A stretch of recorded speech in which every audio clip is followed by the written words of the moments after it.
It's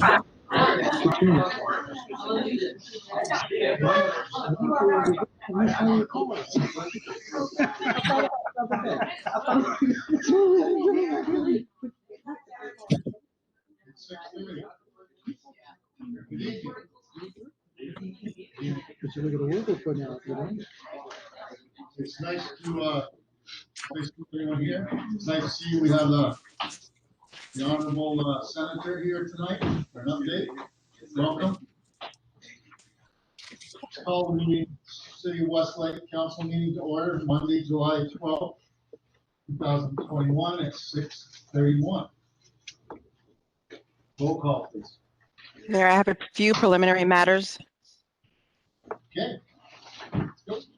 This is Zoe Burgess, your city clerk.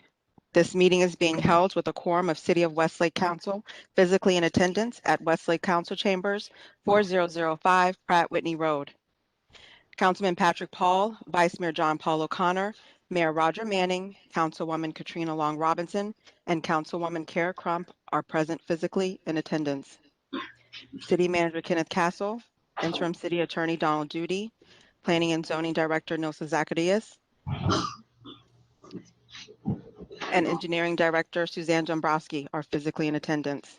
Your City Clerk Zoe Burgess is present. Public comments may be accepted prior to the meeting utilizing the electronic comment card available on the city's website. Public comments are also permitted at the appropriate time during the meeting. The mayor will call for such during public comment, and you may participate at this time utilizing the system's virtual hand feature and waiting to be acknowledged if you wish to comment. Please note this meeting is being recorded, both voice and video, and to remember your mic may be live. I will mute any microphones that carry any feedback or interruptions. If you are a caller that has been muted, you may unmute yourself by pressing *6. Any person in the virtual meeting causing a disruption or being inappropriate will be removed from the meeting. If I may also remind those physically in attendance, please utilize microphones so that the virtual audience and a clear recording of the meeting is produced. Thank you, Mayor Manning. Call to order the City Council meeting. It is now 6:32, City of Westlake. Roll call, please. Councilwoman Katrina Long Robinson. Present. Councilwoman Kara Crump. Present. Councilman Patrick Paul. Here. Vice Mayor John Paul O'Connor. Present. Mayor Roger Manning. Present. We have a quorum. Thank you. Thank you. Stand for the pledge, please.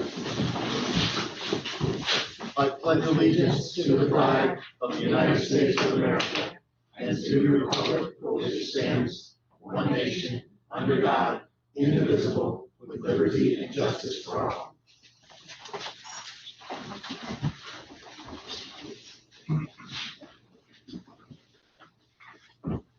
Do we have any additions, deletions, or modifications for tonight's agenda?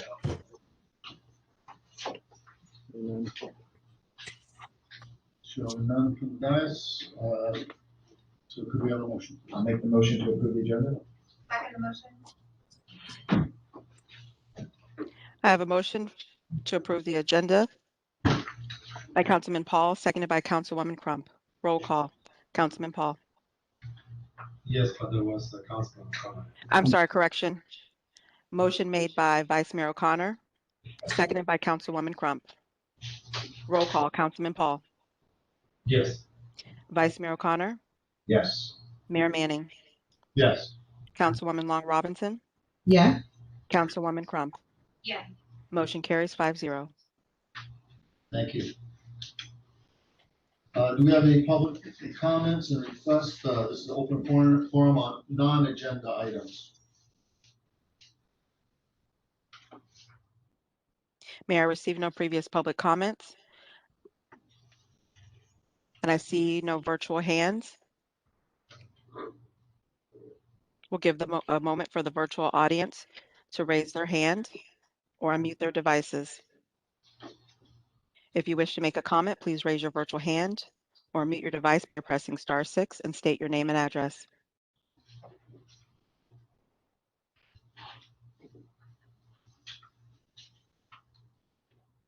Mayor, we have no comments. Very good, thank you. So we'll move on with the consent agenda. This section of the agenda consists of routine or administrative items that require final approval by the city council and may be approved in its entirety by a single motion. There will be no discussion of these items unless a city council member requests such, in which event the item will be removed from the consent agenda to the future agenda. Do we have any questions on the consent agenda? Any comments or regarding the consent agenda? If we have none, do we have a motion? I'll make the motion to approve the consent agenda. Second the motion. I have a motion to approve the consent agenda by Vice Mayor O'Connor, seconded by Councilwoman Crump. Roll call, Vice Mayor O'Connor, Yes. Mayor Manning, Yes. Councilwoman Long Robinson, Yes. Councilwoman Crump. Yes. Councilman Paul. Yeah.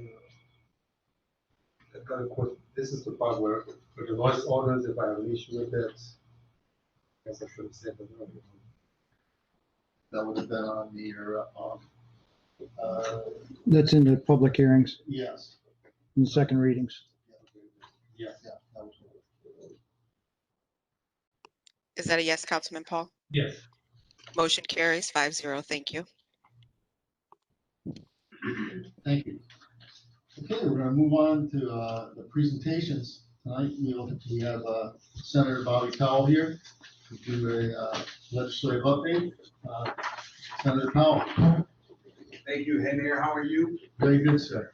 And want to say thank you to Mayor Manning, Vice Mayor O'Connor, my good friend, Councilwoman Katrina Long Robinson, Councilman Paul, and Councilwoman Crump, as well as all the other distinguished guests on the panel. I am State Senator Bobby Powell, Jr., representing Senate District 30.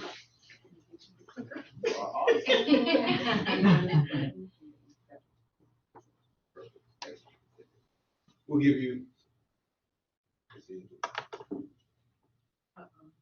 Point at the computer at the screen.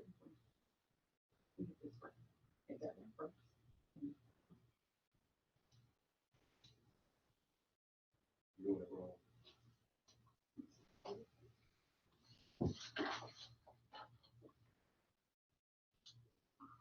In any case, I am State Senator Bobby Powell Jr. I represent Senate District 30, which is the northern parts of Palm Beach County.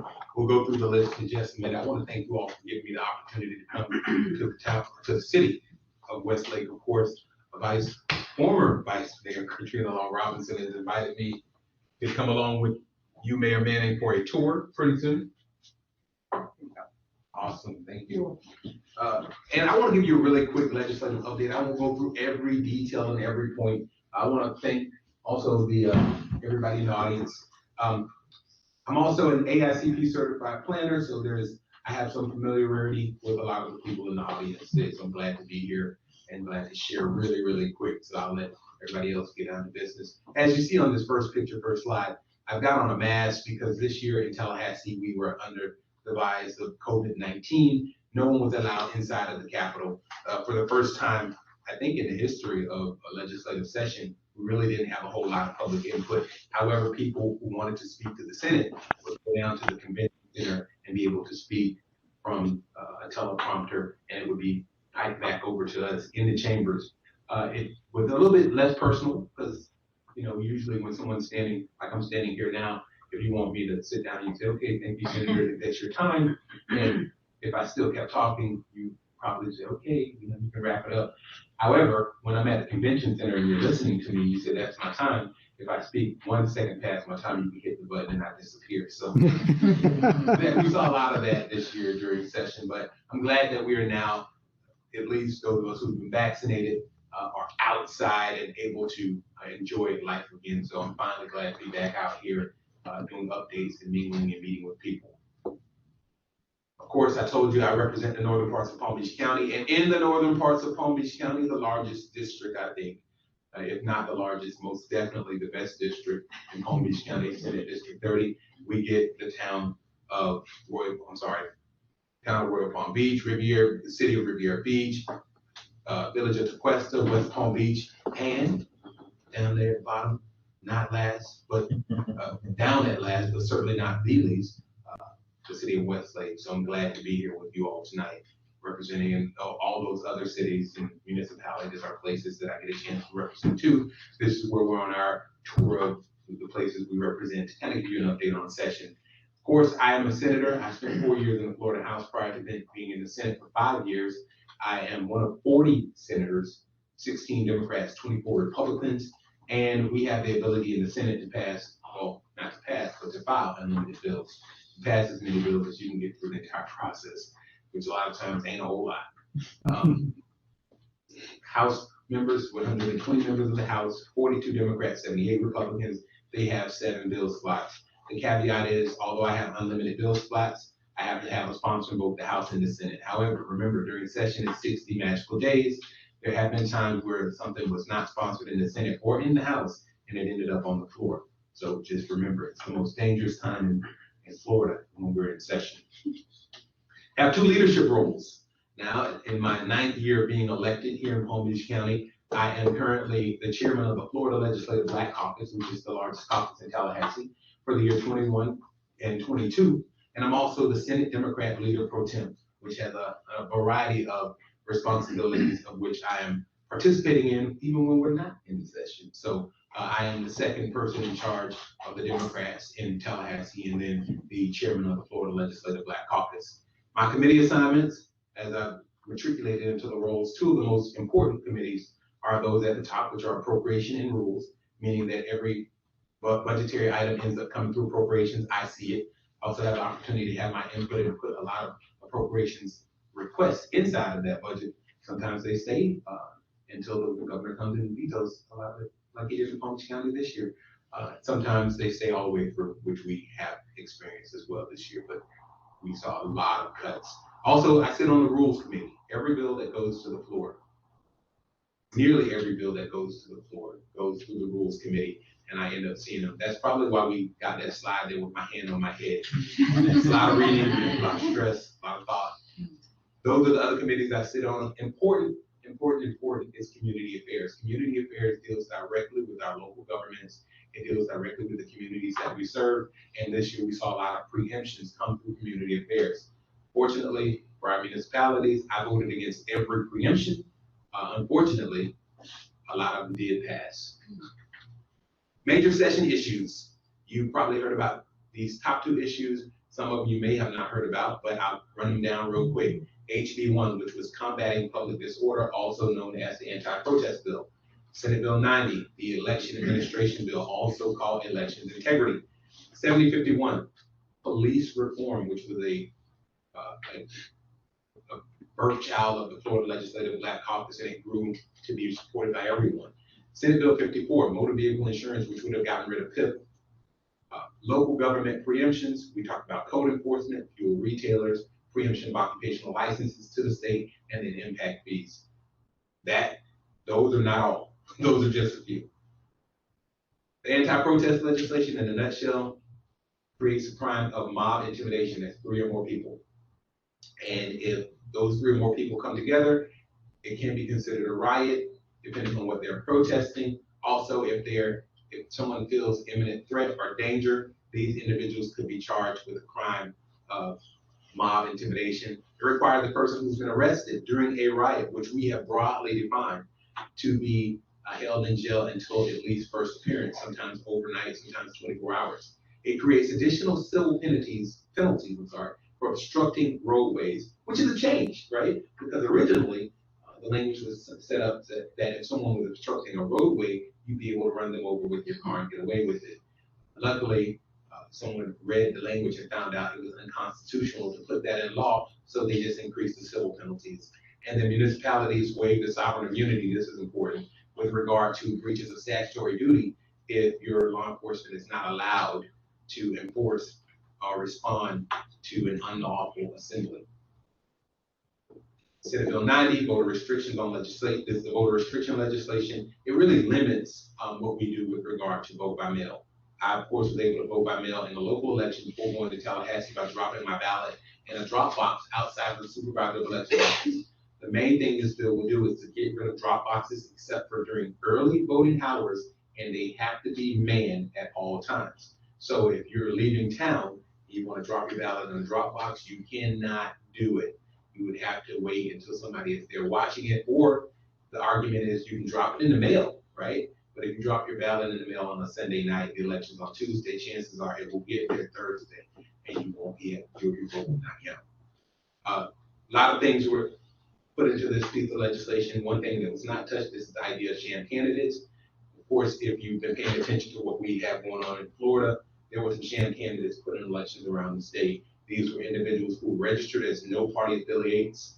They may have had a party affiliation prior to registering, and then there's dark money, that we get into some details, that was used to fund these candidates to take away votes from whether it was a Democrat or Republican. In this case, it was the Democrat who the votes were taken away from by funding these dark candidates. And one of these individuals actually, two people involved in this scheme are actually in legal trouble right now. Police reform. This bill was pushed by everyone.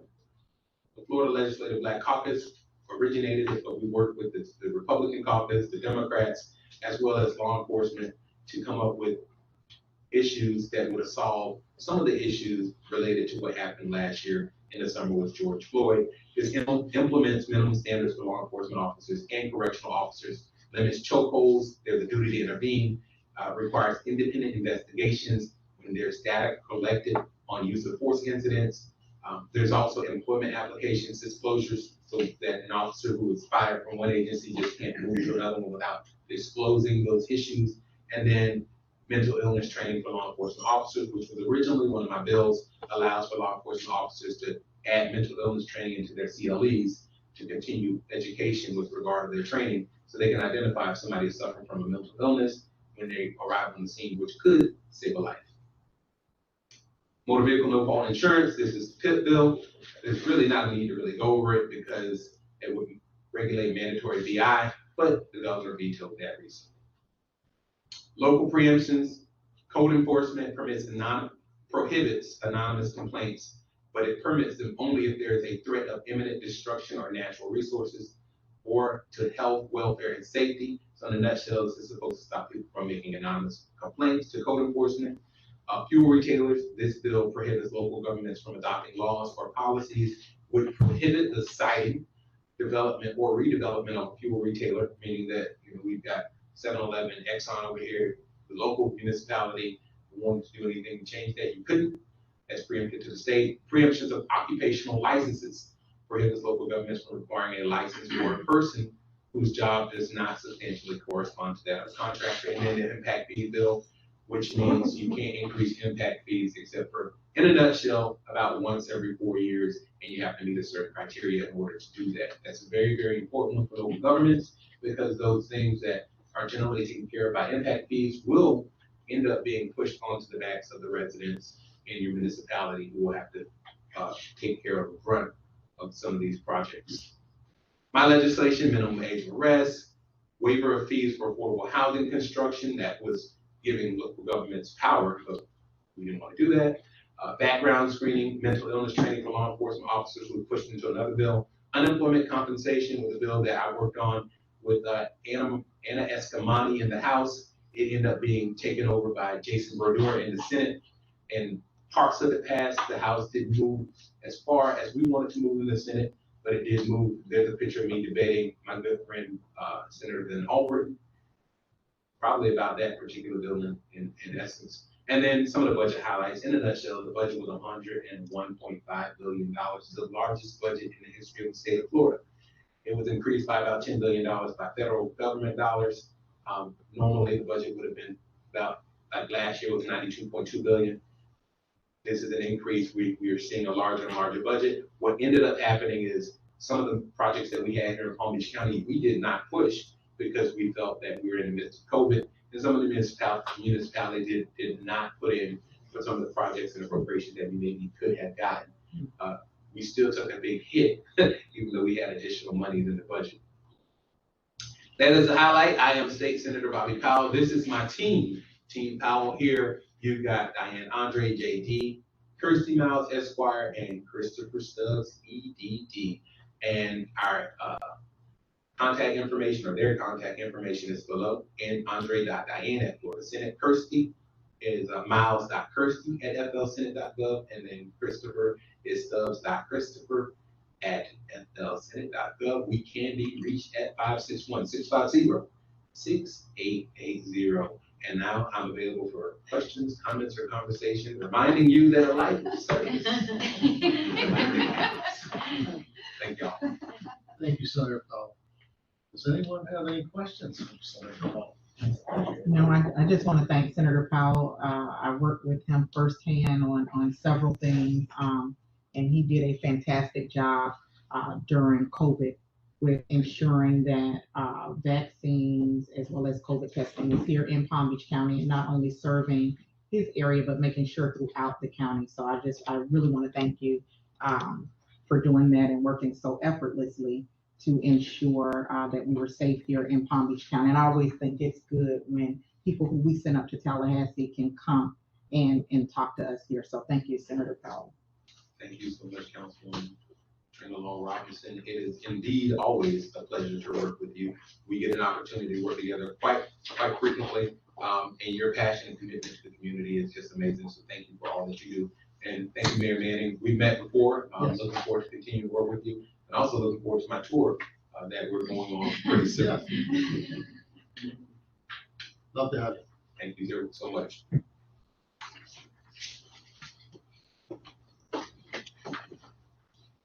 Okay.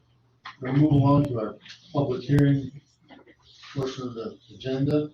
And start with our first reading of ordinance 2021-08, establishing qualifying dates for the March 2022 municipal election. This is item A of ordinance 2021-08, an ordinance of the City Council for the City of Westlake, Florida, establishing qualifying dates for the March 2022 general municipal elections in accordance with the direction of the Palm Beach County Supervisor of Elections, providing for conflicts, providing for severability, and providing for an effective date. Thank you. Okay. Do you have any discussion on this item? And it is open to the public. If I might, Mr. Mayor and members Yes. of the council, this ordinance is really an outgrowth of the supervisor's elections request to change qualifying dates from the city's general election from March to November. So that's really the purpose of bringing this forward, to comply with this supervisor's elections request. So if there's no discussion, we could have a motion. We have a public hearing on this, so it's open to the public.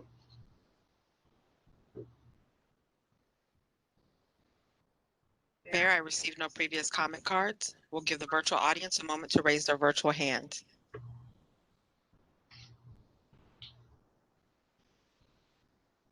If you wish to make a comment, please raise your virtual hand or unmute your device by pressing *6 and state your name and address.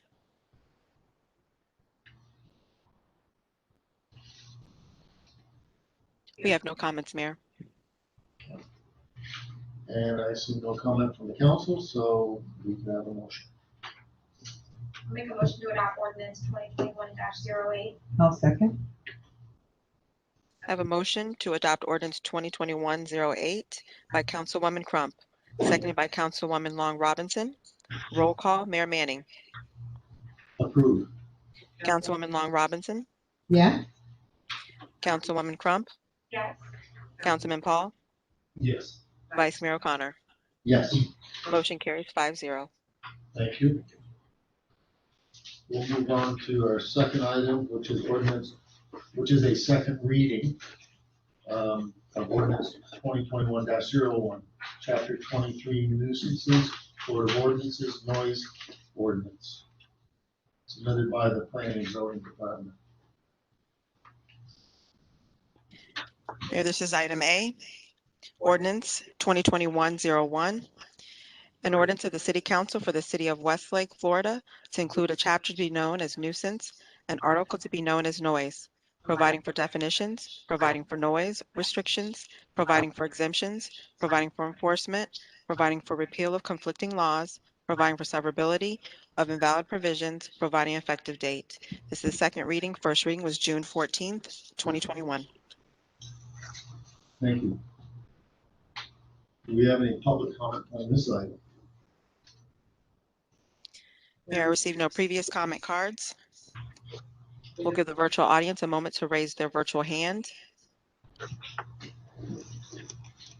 you wish to make a comment, please raise your virtual hand to unmute or unmute your device by pressing *6 and state your name and address.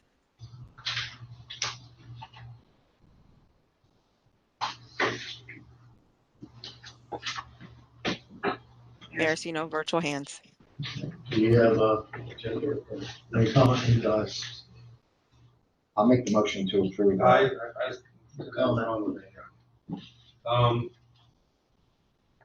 think the proposed noise level is 90 decibel. If I read that correctly.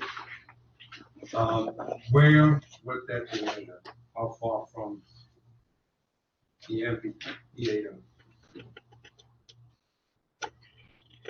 How far is it? Zone 1, 2, 3, or 4?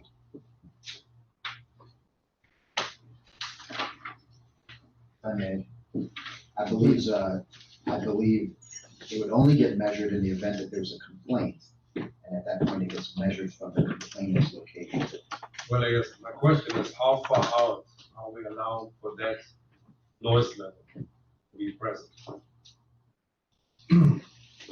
Because 90 decibels is quite loud. And if we are talking about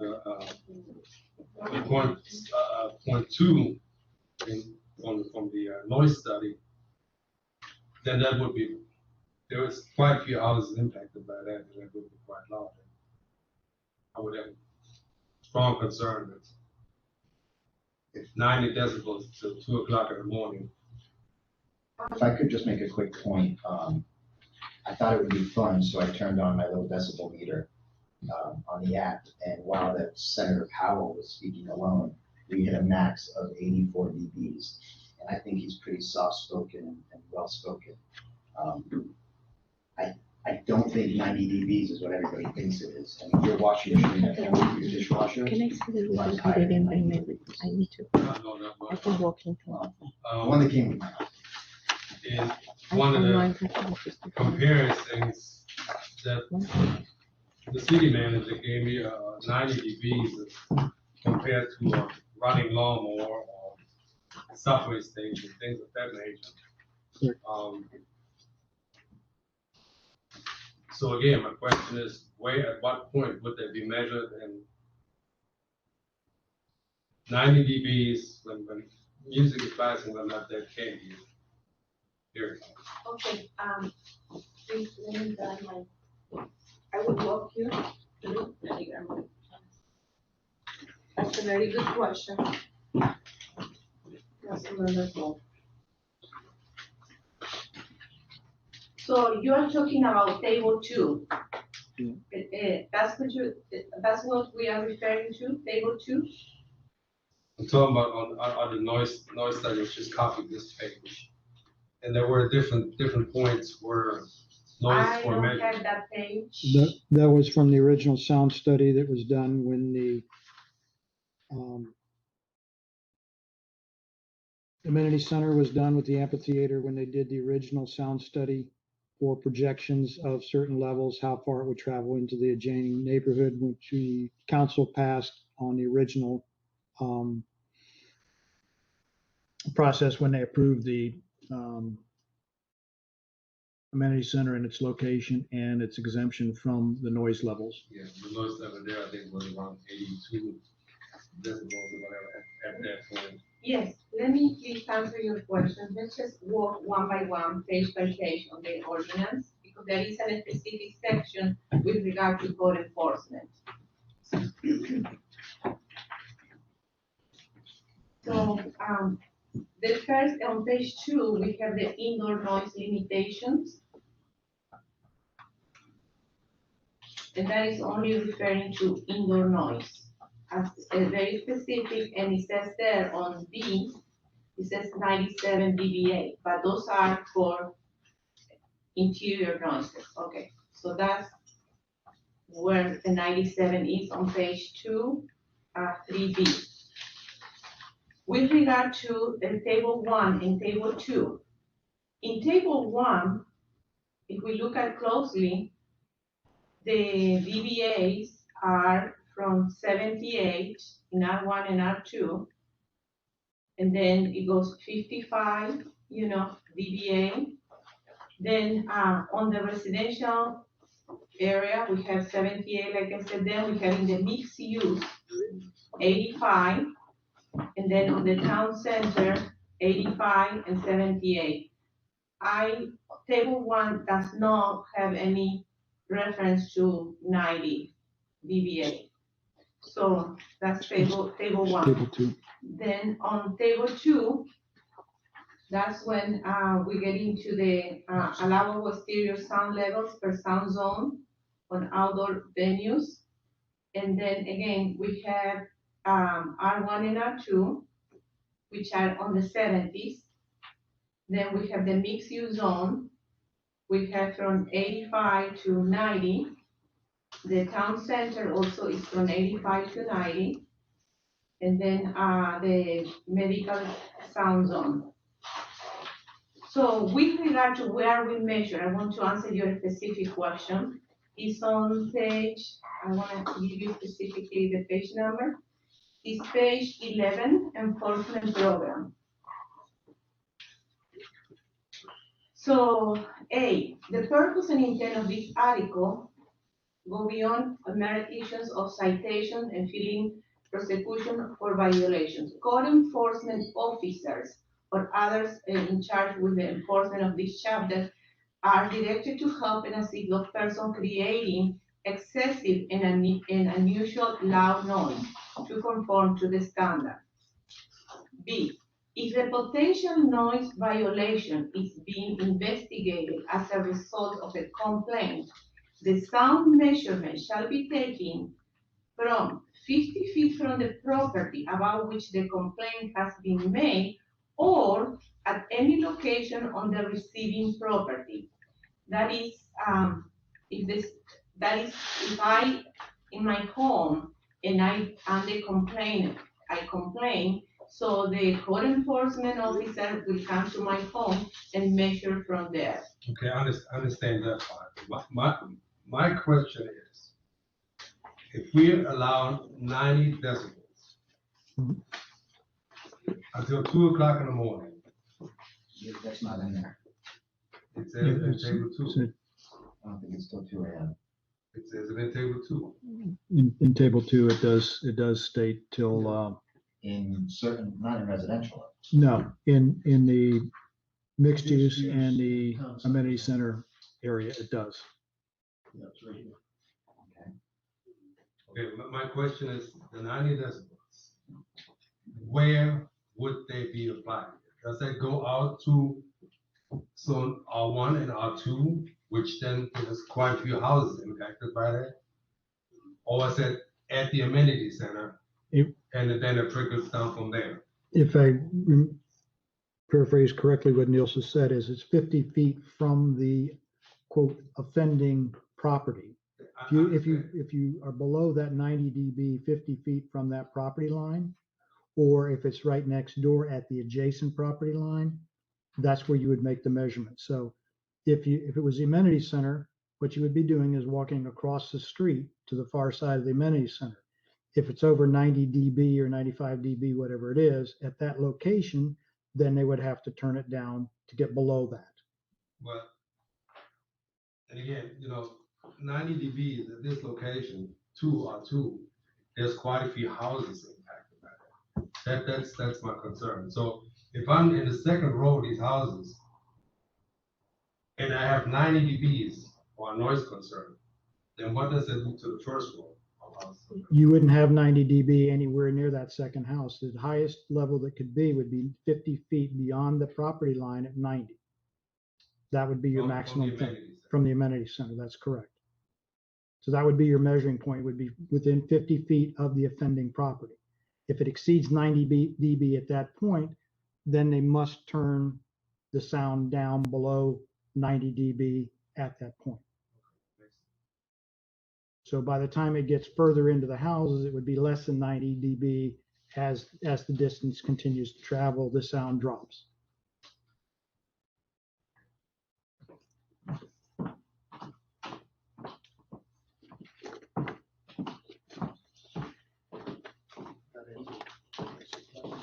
Do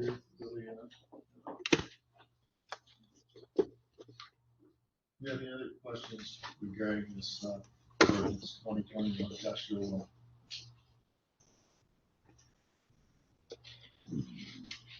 No other questions from the dais?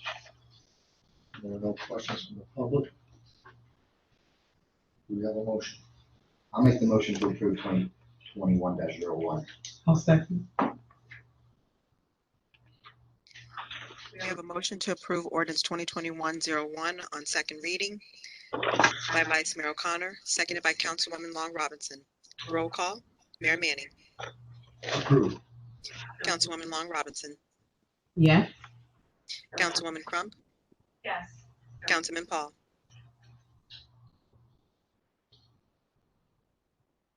Yes. Vice Mayor O'Connor. Yes. Motion carries 5-0. Thank you. We're going to move on to item B, the second reading for ordinance 2021-02, amending ordinance 2017-7 to authorize the residential solid waste services special assessment. This is the second reading of ordinance 2021-02, an ordinance of the City Council of the City of Westlake, Florida, to amend ordinance 2017-7, solid waste collection to authorize and provide for the levy and collection of a residential solid waste services special assessment related to those services within the City of Westlake, amending definitions in ordinance 2017-7, and providing for additional definitions and findings relating to the special assessment, creating a new section 10A to ordinance 2017-7, entitled Residential Solid Waste Services Special Assessment, and subsections 10A-1 through 10A-19, authorizing the imposition and collection of a residential solid waste services special assessment, establishing procedures for notice and adoption of the residential solid waste services special assessment role, and for correcting errors and omissions, providing that residential solid waste services special assessments constitute a lien on assessed property upon adoption of the residential solid waste services special assessment role, establishing procedures and methods for the collection of a residential solid waste services special assessment, establishing the priority of the lien over prior recorded liens or mortgages, providing for codification, providing for conflicts, providing for severability, and providing an effective date. This ordinance was approved June 14th, 2021. Thank you. See, do you have any public comment on this? Mayor, I received no public comments prior to the meeting. However, I'll give the virtual audience a moment to raise their virtual hand or unmute their device, stating their name and address. If you are a caller that has been muted, you may press *6 to speak. Please state your name and address.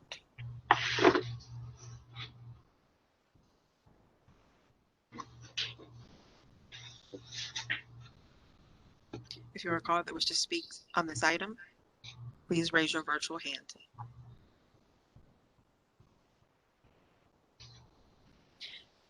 Mayor, I see no virtual hands. Thank you. Do we have any question or comment from the audience? Yes. I just want to be perfectly clear on what this is and why we need it. Ken, do you want to take a minute to give us the cliff notes real quick and explain all this in English? Cliff note version is that prior to this, we did not have a way to, other than direct bill for solid waste collection services. The disposal fee is already being collected on your ad valorem tax bill by the county, but the disposal fee was not. So we were caught up with having to direct bill all the residents. What this does is this puts it on the tax roll so that you would not be receiving a direct bill for solid waste collection from the city it would all be on your tax bill as with the disposal cost, which makes it easier for all of us to administer and keep track of, because we know if you're paying your taxes and your bills, your ad valorem taxes and your non-ad valorem assessments, it's done in December, January. We're not chasing people for solid waste fees. So now, correct me if I'm wrong, but this is the final step in ensuring that none of our constituents get a bill for trash directly from the hauler. Correct, and it wouldn't be coming from the hauler, it would be coming from the city if we had that. What we're also doing in the process is because of timing of when things hit the tax rolls, we are working with the developers. We are collecting between now and September 30th. Depending on when the house goes on the assessment rolls is in January. So in order to catch it at a particular time, we're also collecting up front the next year, so that you'll see in your closing, you'll see that you actually prepay for the following year. By the time it rolls onto the tax roll, your house comes onto full value, then you would be in the system. So That's we're trying only, that's only for those people who close on their home in that to, weird. yeah, there's a weird time frame to where you come on. Where they still Correct. might have gotten a bill before, but now this makes it so they will not. Correct. get the bill. It's on the tax. Yes. Got it. Love it. Yes. Thank you. If I might, Mayor, you also have a resolution on here tonight that is accompanying this ordinance. This ordinance is your foundation, creates the basis on which you propose a special assessment. The resolution you'll consider later is the implementation. Got it. This translates to no more crazy. I don't have to change you for your garbage bill. Got it. Love it. Any further discussion? Mayor, if I might just bring to your attention, the only change between the first and second reading is the inclusion of the fact that you discussed and considered at the last meeting. Make sure that this assessment is only imposed on those residents that have a certificate of occupancy. Very important. Other than that, the ordinance is identical to what you adopted in the first reading. Thank you for your clarification. For explaining that. Motion to approve 2021-03. A second. 2021. Oh, two, sorry. My apologies. Motion to adopt ordinance 2021-02. Motion to adopt ordinance 2021-02 by Vice Mayor O'Connor, seconded by Councilwoman Long Robinson. Roll call, Councilwoman Long Robinson. Yes. Councilwoman Crump. Yes. Councilman Paul. Yes. Vice Mayor O'Connor. Yes. Mayor Manning. Yes. Motion carries 5-0. Thank you. Moving on to another second reading, ordinance 2021-03. Chapter 3, additional medical uses as permitted in the mixed-use zoning district. This was submitted by the Planning and Zoning Department. We have item C for second reading, ordinance 2021-03. An ordinance of the City Council for the City of Westlake, Florida, amending Chapter 3 entitled Zoning Districts and Standards to include provisions for additional medical uses as permitted uses within the mixed-use zoning district, providing for codification, providing for a conflicts clause, providing for severability, and providing an effective date. This ordinance was approved on first reading, June 14, 2021. Thank you. See if we have any public comment on this. I received no previous comment cards. I'll give the virtual audience a moment to make a public comment. Please raise your virtual hand if you wish to speak. If you have been muted, please press *6. Please state your name and address.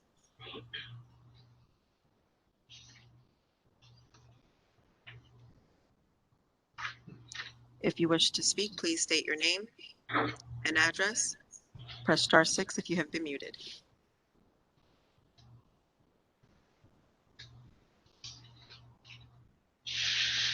I see no public comments, Mayor. Thank you. The emergency center, have they clarified anymore what exactly they want to do out there? No, they have not at this date. I'll be sending them another letter to find out what their intention is for the remaining properties. What this does do is it allows for, instead of a captive area only, it allows for the expansion and use in other of the multi-use district, which opens up more potential for additional medical uses, doctor's offices, diagnostic centers, et cetera, to be in the mixed-use area. Any other questions or comments from the dais on this?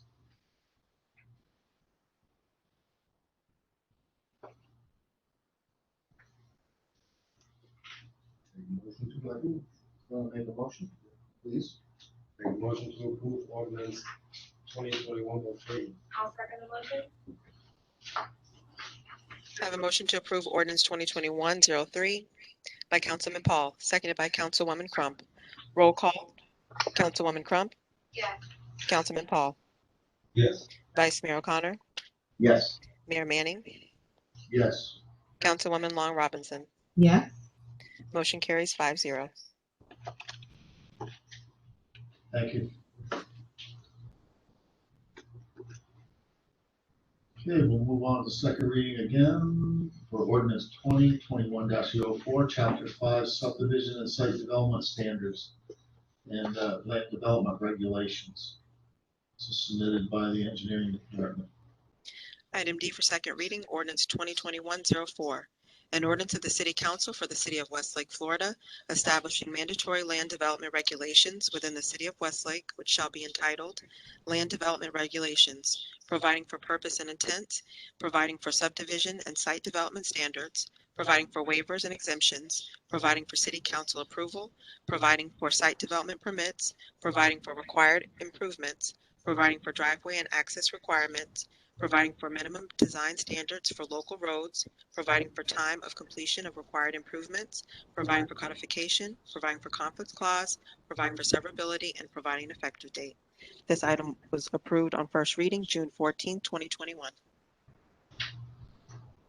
Thank you. I could probably, city engineer, you know, we have these nice cover sheets on in our agenda that explains exactly what, it summarizes what this is all about. Either I can read it or maybe the city engineer would like to just clarify what this is. And of course, I'll make this a practice in the future. The information is there. Good evening, Mayor, Council. Suzanne Dombrowski with Chen Moore Associates, the city engineer. So we have a staff report that came in your package, and this just outlines the changes that occurred between first reading and the second reading. So we had some minor changes just for section references to make sure that they're all clear and accurate. We added a statement that all the infrastructure needs to connect to the civic facilities for the water, the sewer, the reclaimed water, and the drainage. This language supports all the comprehensive plan and then the past council decisions that we've had. We made a change to the language for the surety, and that's the way that the city and SID can perform the improvements if the developer fails to do so. It's the guarantee that the developer gives, and it just clarifies the timing of implementing that process. So when the developer fails to perform those improvements, that's when the city manager can come in and have that done under the guarantee. We did remove a sentence that required the developer to maintain a facility for 1 year after it is turned over. And this was in addition to providing a maintenance bond. So the maintenance bond, the purpose of that is to give the city a mechanism if there is a failure in the infrastructure that they can have the money to go and fix it. So having a developer maintain it for a year and provide a maintenance bond was redundant. So now we just have the maintenance bond in place in this version. So we did previously have some graphics for road standards within the chapter. And after discussions amongst the group, we decided it would be better to have this in a separate book So that you could, because we had to add a couple more and it got a bit cumbersome within the chapter itself.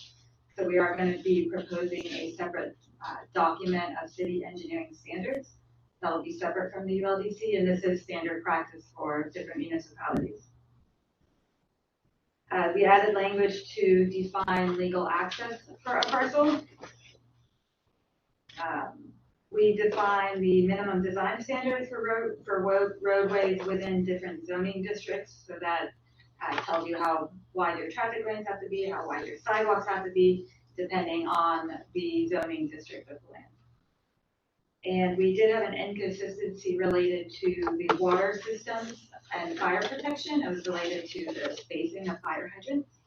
And so we cleared that up, and this does meet the Palm Beach County standards as well. We added language to clarify that the lighting improvements are required for development, but they are not required prior to recordation of a plat. So they are still part of the development requirements and the land development permits. And we added language to clarify that the lighting for non-residential developments is required for areas that are inside a residential development but don't have residential uses. So that's such as an amenity center and parking lots. And then last, we added some language at the end just for the codification purposes.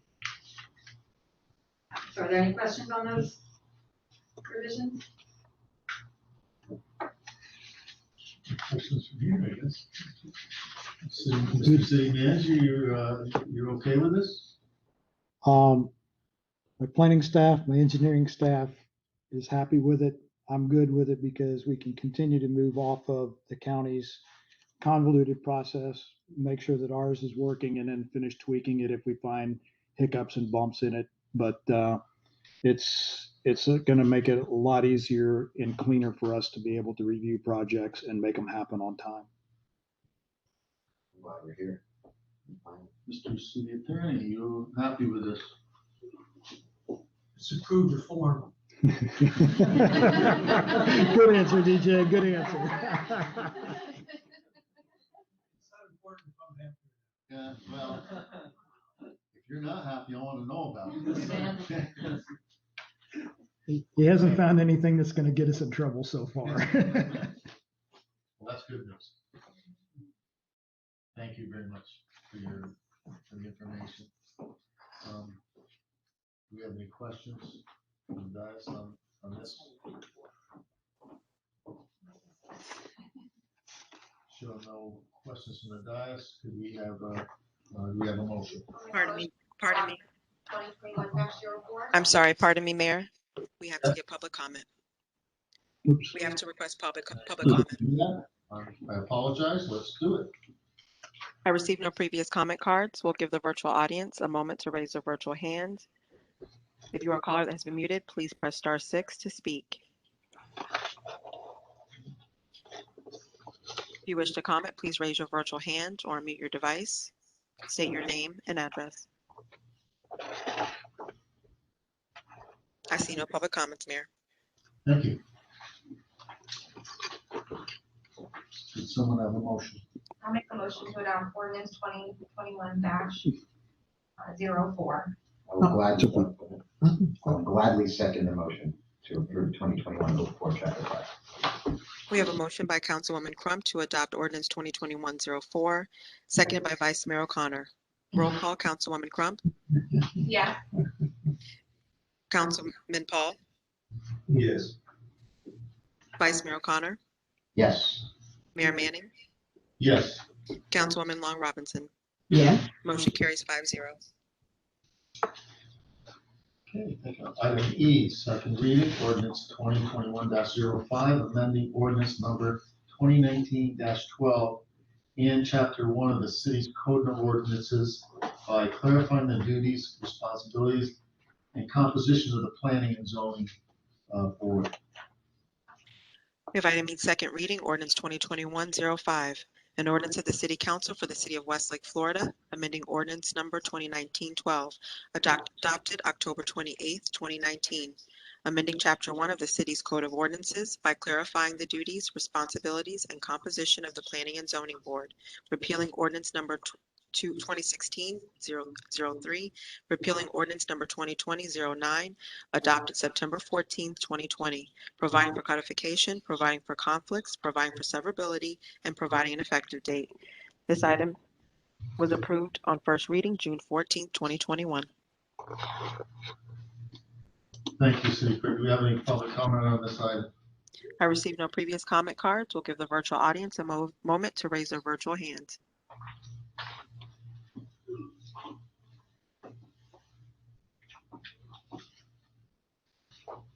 Please raise your virtual hand if you wish to speak. Press *6 if you have been muted. Please state your name and address.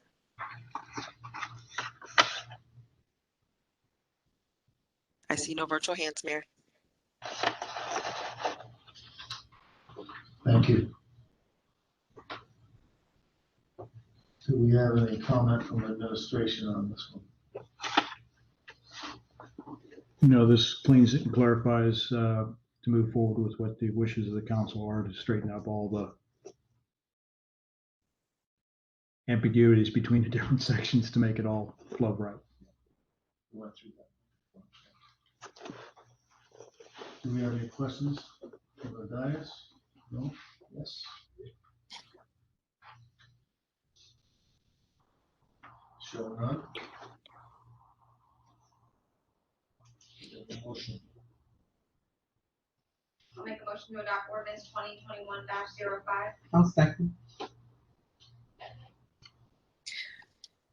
Motion to adopt ordinance 2021-05, Councilwoman Crump, second by Councilwoman Long Robinson. Roll call, Councilman Paul, Yes.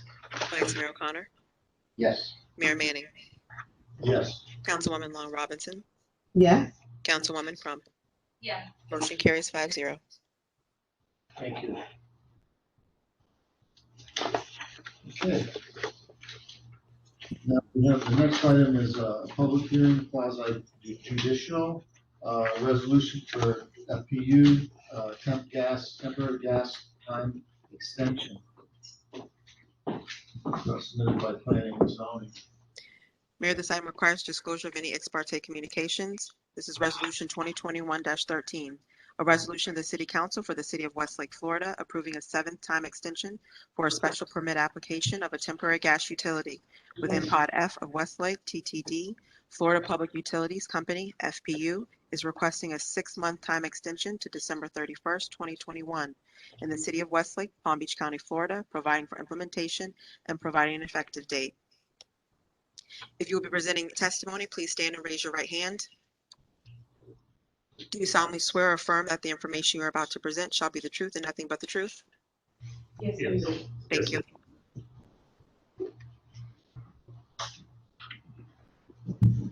Good evening, Mr. Mayor, council members, Mr. Zacharias, Planning and Zoning Director for the City of Westlake. The application that is in front of you is for extending the temporary gas utility for another 6 months. Mr. Morgan is here representing Florida Public Utilities, and I have specific information to go through. As you all know, this temporary gas facility was installed in 2017 in Part F. This is the photo. We are familiar with the look, with the site. Throughout the process, FPU decided to install the permanent gas line north-south parallel to Seminole Pratt Whitney Road on the west side. Also, FPU provided information that they've been working with a number of agencies, including the city, CIF, Palm Beach County, Florida Department of Environmental Protection, U.S. Army Corps of Engineers, and Indian Trail Improvement Districts. Now they are on the final step, and they are still working with CIF, resolving legal matters to finalize the permit and initiate construction. This is just as a background. FPU has come a previous 6 times in front of the council to request a time extension. So those are all the years that and times that they were in front of council requesting this time extension. The last time was July 13, 2020, and that was the sixth time extension granted for 1 year extension, and it's expiring now, July 31st, 2021. The reason Mr. Moreland is here because he's respectfully requesting and one more time time extension to this council. And the time extension is for an additional 6 months, which will be up to December 31st, 2021. I asked you, once you get the permit, how long it will take to construct this permanent gas line? And they say 4 months. And at the beginning, I thought I read it wrong, so I emailed again and said, please confirm. And it's true, they confirmed that it will only take 4 months to build the permanent gas line. Once the permanent gas line is built and constructed and functioning, then those temporary structures will be removed, the temporary gas site will be removed. I don't know if you recall last year also, when this council provided a 1 year extension, staff proposed to ask FPU a report every 3 months to see how is everything going, and definitely they've been providing that, and the city manager also has been very involved through the process, so they have been providing every 3 months report. So we are also, staff is recommending again that if the council grants this extension, then if you please provide again the report every 3 months. Mr. Moreland is here, he's the applicant. Good evening, Mayor and Council. Thank you. Doug Moreland, Florida Public Utilities. And the extension that we're requesting, I know probably the first question is why another extension? This year, we've spent most of the year dealing with permitting, and we're to the position now where we're going to start the end of July, and we're going to start construction on the south end at State Road 80 and start working north. During that time, we expect to finalize all the permitting, and then we'll be able to complete the project in 12 to 16 months. So by the end of fourth quarter, we plan to be done, with the whole project. So the end of this coming week, we have the crews coming in town. We're going to certify the welders, get everything ready to start at the end of the month, and we are going to start construction at the end of the month. So I feel we'll have the permitting finished as we start moving forward. On the north end, that's the final piece that we need to have to finish the tie-in. So we project to be done by the end of the year, but it's pending, obtaining that final permit.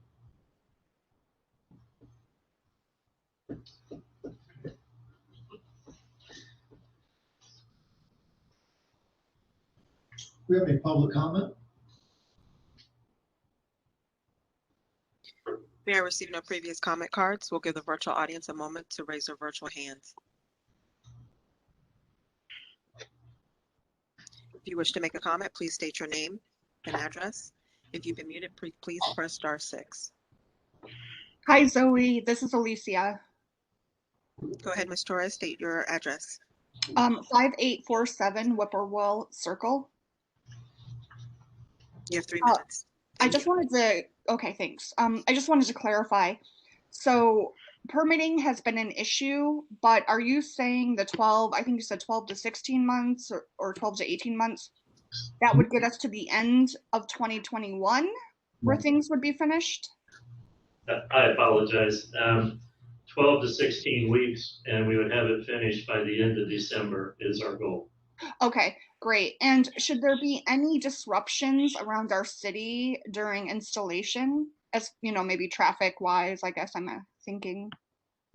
There should be few disruptions. We're going along Seminole Pratt Whitney Road from the south to the north. So I think you'll see very few obstructions or anything in the Westlake itself to travel. Okay, thank you. Thank you. Mayor, I see no additional public comments. Thank you. Anything from the dais? Sure. How realistic is this 6 months? I mean, this is the seventh time that you've been before us. Mhm. I mean, are you gonna be back again in another 6 months? Asking for another extension? That's not the goal. Our goal is to finish this project. It's been a long time frame. I realize that. And we've worked with all the agencies that Nilsa listed to try to come to an agreeable solution for everyone. And unfortunately, this is the third route that we've had to engineer. So this one, we have all the permitting for, like I said, down to the last permit, which I feel we can work out. So we're bringing the crews back in like we did originally, and we're setting up to start work the end of, the month of July. So I think this one's realistic because all the permits are in place, except the final permit. Okay. Sure. If I could get a copy on those progress reports, I guess there'll be 2 between now and the end of the 6 months. I would love to actually know what's going on. I think we talked about progress reports last time, and I know Neil said you've been giving them great, but I think we've been kept in the dark. I've been summarizing them in my Yeah, reports, but quick little notes, but I want like the meat and potatoes of it. And I would almost suggest every 2 months, bi-monthly, that would give you 3 progress reports in the time of this extension. That's just a suggestion. But I would love to have more communication. I mean, you kind of have us over a barrel. We need our gas. We don't have a choice. We have to have it. But enough is enough. 6 months, and then hopefully we can hit the ground running and get an end to this. We can I really provide want you. to. So.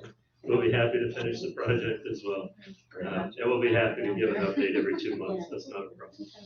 Who's the last permit coming from? It would be from Sid. it's the issue is, we've been working through it, as they've coming up here, when they jump from the county's right of way to go into where their depressurization station is, the distribution station, and back out. They cross the city easement, they cross some city utilities, and where we're hung up is between trying to figure out an understanding between SID and FPU regarding if facilities had to be moved, who would have to pay for the facilities moving. It's a similar situation that we had with FPL when they were coming up with their power poles and some other things. So we're working out some final details as to what both sides on legal counsel can wrap their head around and agree to say, okay, yes, if it happens to be this category, we'll eat it. If it happens to be this category, Sid will eat it. We're down to that finite detail at this point in time. But as I told Mr. Moore, I'm sure we'll find a solution and we can make it happen. But that's why they're starting at the south. By the time they get up here, we should have it ironed out. Also, they'll be coming through on the west side, which we had a little bit of a delay with the culvert project.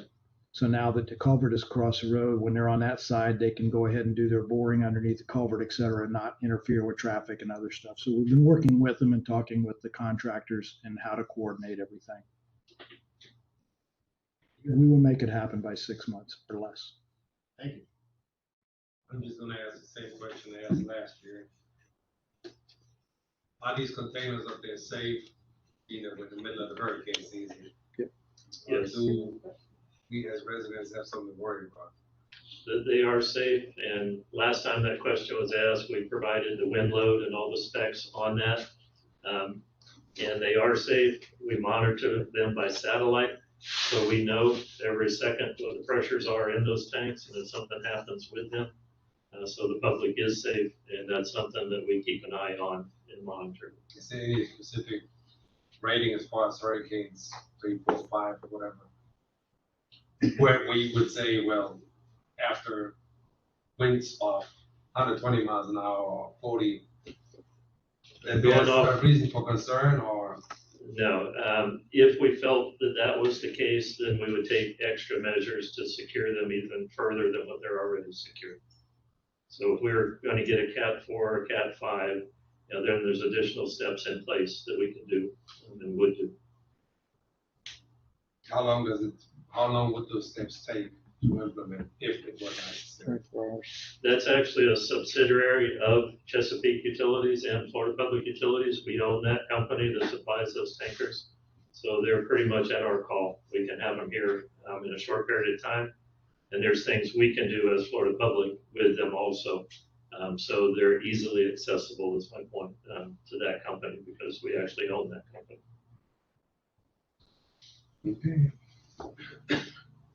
This is off topic, but while I have you here, forget about the temporary structure. Once it's all done and permanent, how resilient is that system in terms of hurricanes and storms and floods? It's always been my experience that you can lose electric, but it seems like natural gas is on and kicking. Is it going to be? It's underground, and we seldom have problems in our areas.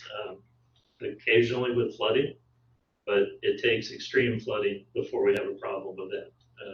So it is resilient, and we've been very fortunate through the years that it's underground, and we have very little problems with it. Where's the actual main facility? Where does it actually come from? It ultimately comes from Texas and Louisiana. It's a pipeline system. That if What's you our closest node, however you call it? Belvedere and the Turnpike. The pipeline that we buy from runs north to south up and down the Turnpike, and we pull stations off of that. And we have a station at Belvedere and the Turnpike. And if that facility loses power, there's backup generators and all kinds of. It really doesn't need power to operate. Oh, wow. It's under pressure, and there is lift stations along FGT's pipeline that supplies us, and that's well monitored and protected as well. Excellent. Thank you. Thank you. Thank you for the education. Anytime. Any further comments? Questions? Thank you, sir. Thank you. Do we have a motion? I would Or just, do you have a comment? I would just ask that whoever wants to make a motion, if you're inclined to approve the resolution to include the reporting requirement. Right, that's what I was gonna do. Yep. That's what I was gonna do. Yeah. Okay. Yeah. We ready? Yeah. Okay. I make a motion to approve resolution 2021-13 with the update of a bi-monthly update. I'll second the motion. I have a motion to approve Resolution 2021-13, including the provision to require a bi-monthly report by Councilwoman Long Robinson, seconded by Councilwoman Crump. Roll call, Vice Mayor O'Connor. Yes, and make that report to council as well. I will forward it. Mayor Manning, Yes. Councilwoman Long Robinson, Yes, Councilwoman Crump, Yes. Councilman Paul. Yes. Motion carries 5-0. Thank you. Move on to our resolution for the fitness trail site plan submitted by the Planning and Zoning Department. This item requires disclosure of any ex parte communications. Resolution 2021-18, a resolution of the City Council for the City of Westlake, Florida, approving the site plan for an approximately 39 acres wellness and fitness trail located at 16302 Green Lane, Pod I in the City of Westlake, Palm Beach County, Florida, providing for implementation and providing an effective date.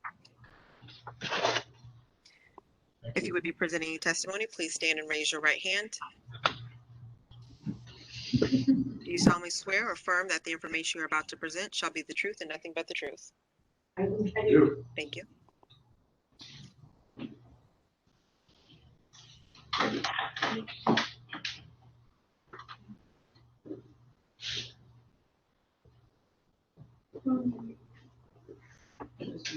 Oh, okay, so.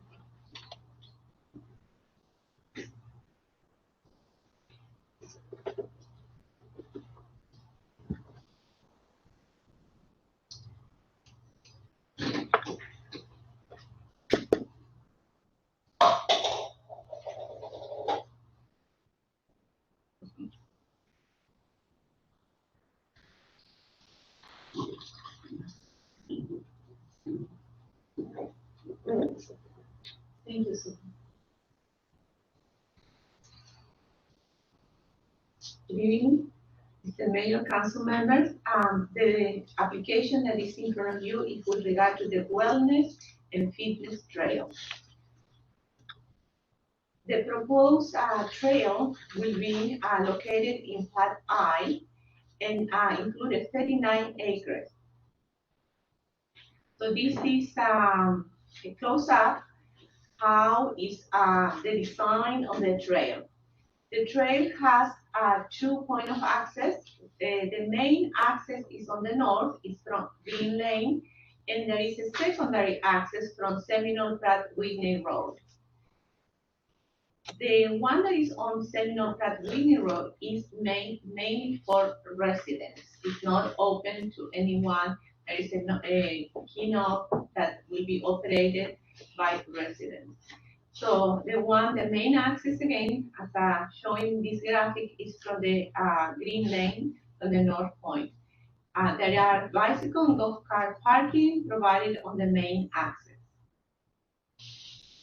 Throughout the fitness trail, there are 9 fitness stations consisting of, so the fitness trail includes it's for walking, running, bicycling trail. And these are just photos of or cut sheets that are part of the application package of the type of stations. With regard to signage, this is a rendering of the main entrance, and this is the same in harmony with the existing adventure park. The application was reviewed for drainage, landscaping, fire rescue, and also engineering has comments. The access gates that are provided at each entrance are wide enough for police vehicles to enter in case an emergency. Entrances have been oriented so the pathway can connect to the shared use pathways on Green Lane and Seminole Pratt Whitney Road. The Palm Beach Sheriff Office was consulted by the City Manager Office during review. The Sheriff's Office had no objections to the proposed improvements. Also, please let's keep in mind that this will be is in Part I. So we are proposing that when the ISPF site, the school, is developed, that the developer should propose some entry gates communicating with this trail. Those gates will be just pedestrian or bicycle. That was our recommendation with regard to this.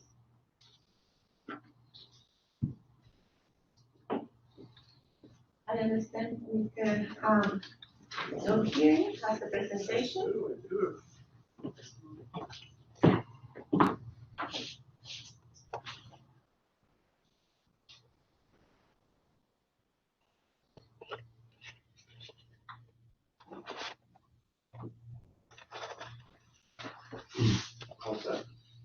Well, good evening, Mr. Mayor, council members. Donaldson here tonight on behalf of Vinto PVLH. And here, and happy to present to you the Westlake Wellness and Fitness Trail. This is a project that we've been working on for quite some time, and we're excited to bring it forth to you. We have a number of fitness stations on the site, as you know. This trail system is on the east side of Pot and it really is intended to accomplish really 2 things. A, continue the multimodal path system here in Westlake. So this creates a little bit over a mile link connecting Green Lane to the very southwestern portion of Seminole Pratt Whitney, up there by Sycamore. So it provides a great connection. It also is about 39 acres of open space and water, and so it creates a great open space opportunity. And so what we wanted to do is try to create an opportunity, another recreational opportunity for the residents. As Niels pointed out, the trail will connect. It will run from Green Lane, really just immediately east of Ilex, or basically south of the groves there. and it will run due south, as far south as you can go before you hit the lake, and then it will turn west and then connect to Seminole Pratt Whitney. So it's a nice pathway system. It has been intended to have an interconnection with the ISDF facility. So if you recall, when those site plans were before you, we actually were at that time beginning to contemplate this facility, and we were contemplating interconnectivity. So that's something that we will see on the site. Security obviously is something that is important. So the pathway access point out on Seminole Pratt Whitney, it will basically have a sign that it's basically, open from dawn to dusk. It will have a key fob, so at night, that particular access point cannot be used. It would be able to be used by non-residents who might want to, ride a bike and have a shortcut through during daytime hours. Again, most people won't know where it is. However, you, the residents, certainly will. And as Nielsen pointed out, at the trailhead, which is on Green Lane, we have provided convenient golf cart parking as well as bicycle parking. But the path can also be used by bicyclists, so we would see a lot of people utilizing that by bike. And again, it's a nice mile run, so you could run all the way down and back and get 2 miles in. You got 1 more mile to go and get your workout done for the day. We have a total of 9 different fitness stations, so we work with Jared Stern of Minto to pick out a variety of fitness stations. They're clustered together, so you don't have to go the whole mile to get into your 9 fitness stations. So we've done that, and of course it's landscaped so that it's a very nice setting on the site. So the location there is in yellow on the master plan. Again, right on the east side of I, and then the south side of I, just on the Westlake side of the lake in that area. We did, as we're dealing with really all the recreational facilities here in Westlake, try to brand them. So this is branded with the signage to make it friendly and open and welcoming to the residents of Westlake. So there will not be a signage like this out on Seminole Pratt Whitney. We're not trying to create an attractive nuisance, but this is what you'll see on Green Lane. And so hopefully it will attract people and motivate them to get out and maybe either bike or rollerblade or go for a walk or take advantage of the fitness opportunities. Niels will walk through the plan, so I won't emphasize that too much more, but this exhibit shows you how we've clustered these stations into groups of 3, so they're close together. So you can very easily, you want to ride your bike down there and go to a station, or you want to run down there and go to a station, just intended to be just one other element that's here to take advantage of within the Westlake community.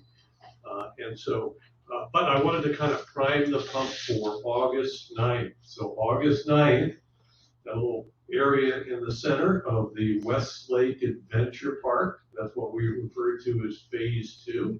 That will be on your agenda for approval. And it's my understanding that we are actually in for the various permits to get that constructed and move forward.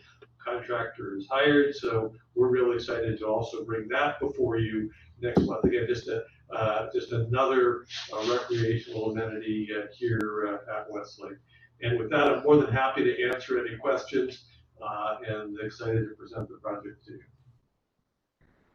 Thank you. Who will be responsible for maintaining the park?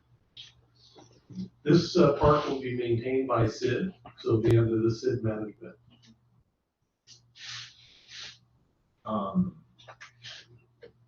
Is this a 1 reading or a 2 reading kind of deal? Just one reading. So after today, how long will it take to break ground and get this done? Assuming it gets. I don't have an exact schedule, but I know that it's been a priority. I would anticipate that it's going to be done while they're down working on that end there with the roads and the completion of Green Lane and Green Lane landscaping. So I don't have an exact date. City manager might be able to report back to you next week. But I mean, hold on, maybe. Is it like a year deal, a 6-month deal? I just got word they are ready to go. That was the information I just received in response to that question. Tara Dewey, Lewis Almeida Walker, on behalf of Minto PDLH LLC. Excellent. Everybody needs a terror, right? I agree. So in that really nice artwork that said West, you know, the big sign that said West, that one right there. Where are we talking about putting the gate with the key fob?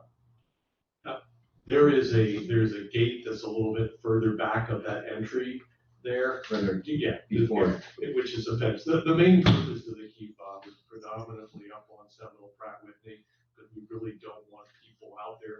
The park will be open sun up to sundown to dusk. It'll be closed at night, and so, because it's not illuminated, because of our good friends in Waxahachie Grove, we want to be good neighbors, so it's not illuminated, so at night it would close. So there's a chain link fence with a double gate, as Nielsen pointed out. It's been designed that you could actually have public safety vehicles get down We that can way. show what exactly would be the gate. It's right about where that, Yeah, but right about where the on the side plan- person is. On the side plan, there is a specific location. Oh, for so the it's gate. further in. Yeah, just further farther in. in. Right. Yeah, Yeah. so- Got it. So we're talking about doing a key fob gate at both ends, but then free access from the ISTF facility. They can get in and out. They would also have gate control. Oh, so they'll have- Similar, their own similar, because they'll have their own security issues. Their students will have own, so they'll be key fobbed all the way around. Right, yes, sir. Got it. And Are those the same key fobs that for the amenity center, food or? That would only make sense, yes. Commonality and security. and Just that one, and I don't know why that's in my mind, but, sit and water, has there any thought been given to maybe having a few water stations along the way? there's For people to- there's no infrastructure in that area. So there would not be any thought, it would be cost prohibitive to put any water stations or drinking fountains out there. And with what's going on with the conditions of potential viruses, et cetera, most water stations, most drinking fountains have been all closed or shut down anywhere to reboot. And I would suspect that 90% of people who are doing their running or their exercising are toting their own water bottles and hydration systems with them. Yes, BYOD. And in my discussions with the captain, one of the things that we were discussing with captains and fire rescue was to make sure that the gate entries were wide enough for fire rescue, but then also as we were looking at it to ensure that the interconnectivity to the ISTF, so if you're halfway down, fire rescue could access halfway down through the ISTF facilities through their gate without having to drive all the way down, so they could get their equipment closer, easier, faster kind of scenario.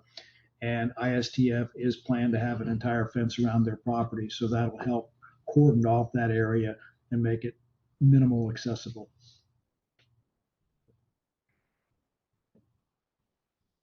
City Attorney. Yes, sir.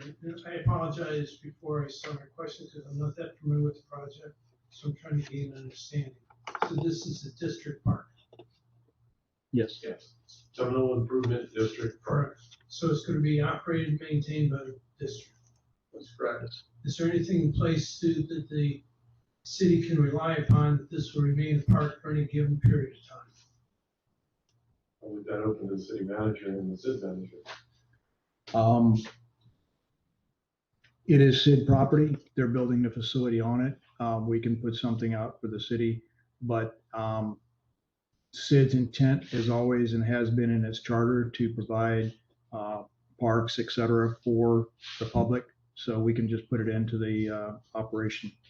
In terms of the approval of this, I think the city should have some understanding that That's fine. it's not going to be converted in 5 years to some other use. Fine. I'm sure. Seth, you're on. I actually want to make a point of clarification. Seth Bain, attorney with Lewis, Longman and Walker, District Council for Seminole Improvement District. This is within a water management tract that the district owns. So it's important to recall, first and foremost, this is a SID Lake water management tract. When it was accepted and approved, was recognized that there was space within the park to have this linear configuration and take advantage of it, have it instead of being just a passive water feature, since it wasn't within a residential community, to utilize it for this. So this is a secondary use to it. So make no mistake that it was an offer, we accepted, we'd be happy to do it. As Ken pointed out, we do have park powers. That is part of our responsibility in the city. So we're happy to have it in there and utilize it and make it part of the city facility. It will be a public facility, but ultimately what we own the property for is as a water management tract. So it'll always be subservient to that requirement first. So it'll be maintained for any given period of time? Yeah, exactly. And we have maintenance responsibility over the lake and the boundary of this water management tract. The introduction of the park didn't create any greater significant burden, didn't impede our ability to utilize the water management tract, first and foremost. And so we have moved forward then with this project. Is there could be any rules or policies implemented by SID regulating the use of the park? Well, there will be, but first and foremost, the point will be that it'll be a public park, utilized as a public assessment under the SID's, powers and responsibilities under that. So I think that's, Thanks. Yeah. Do you have anything else on that? So if we didn't make this awesome linear fitness park, it would just remain what, like a green easement, grass along There a would be- really, really nice looking lake? A lake and possibly the multimodal path would go down there, but no other. The multimodal path was always designed to go down But that area, this but would be a no. pedestrian only multimodal path. Correct. Just making sure. How wide is this path? 10 feet wide.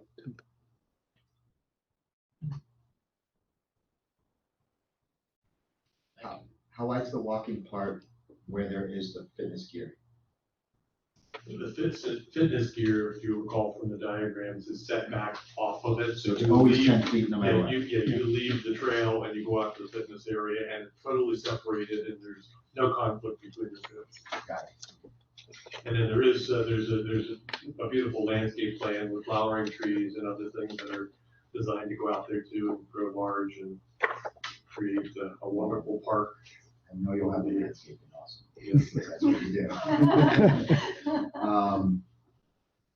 Yeah, I mean, I see the city attorney's point. I think it would be, in a perfect world, great to have some guarantee that it'll operate as a park forever, but I think we're trying to maybe put our hands somewhere where it doesn't belong, because it's not owned by us, it's not managed by us, it's not governed by us, and it's almost like a gift to us, the way I see it. Either way, we approve it, or we don't. If we don't, we just get green space. If we approve it, we get this cool fitness amenity, which I like. I wish we had during quarantine. So, my opinion. I can see the city attorney's point here. Excuse me, I really was trying to make a point. I was just seeking some Does that it? clarification. I'm just. No, as I said, I'm late to the party. I don't understand the arrangement, so I just wanted to make it clear for the record. The ownership, the maintenance, and the Okay. operation of this park is, even though the city's approving it, it's still gonna be a SID operation. Yes, ultimately, at some point, It would be a dependent paid to the district. City, at which time SID, is dissolved, and we will become part of the city anyhow at some point, down the road here, so. Well, basically, SID rolls under as a dependent district Right. versus an independent district. Do we have a public comment on this? We received no public comments prior to the meeting. However, you'll give the virtual audience a moment to raise their virtual hands or unmute their devices. If you're a caller that's been muted, you may press *6 to speak. Please state your name and address. We have a public comment from Ms. Torres. Hi, 5847 Whippoorwill Circle. Mr. Hearing, could you please speak to the resident versus non-resident access to the trail again, please? Were you saying it would be open to everybody during daylight hours? Yes, Oh, okay. that is affirmative. If it is a public park, it would be open from dusk to dawn for anyone to use in the public because it is owned and operated by a public entity, so it is a public park for anybody. However, after hours, it will be locked, as we do with other facilities. After hours, they're shut down. That's it. Sorry, so when it's locked, would it still be available for access from residents with key fobs, or would it just be locked 100%? The hours of operation are sunrise to sunset for everybody. It could be accessed by a fob for emergency purchases, personnel, etc. after hours. If somebody's in there, there's some issue, but it is not intended, from my understanding, to be operated and accessible to have either residents or non-residents down in that area after hours at dark, because there is no lighting. There is no intended to be any lighting, and it is a area that's supposed to be closed. Okay, thanks. Mayor, I see no additional public comments. Okay, thank you. There's no further discussion. Motion. A motion to adopt resolution 2021-18. Second. I have a motion to adopt 2021-18 by Councilwoman Crump, seconded by Vice Mayor O'Connor. Roll call. Vice Mayor O'Connor. Yes. Mayor Manning. Yes. Councilwoman Long Robinson. Yes. Councilwoman Crump. Yes. Councilman Paul. Yes. Motion carries 5-0. Thank you. Move on to item C, a resolution for Pod 8 Master Sign Plan submitted by Planning and Zoning. This item requires disclosure of any ex parte communication. Resolution 2021-19. A resolution of the City Council for the City of Westlake, Florida, approving the master sign plan for the Westlake Landings Commercial Plaza, located at 16860 Persimmon Boulevard West, on approximately 50,826 acres pursuant to Chapter 6 of the Sign Code.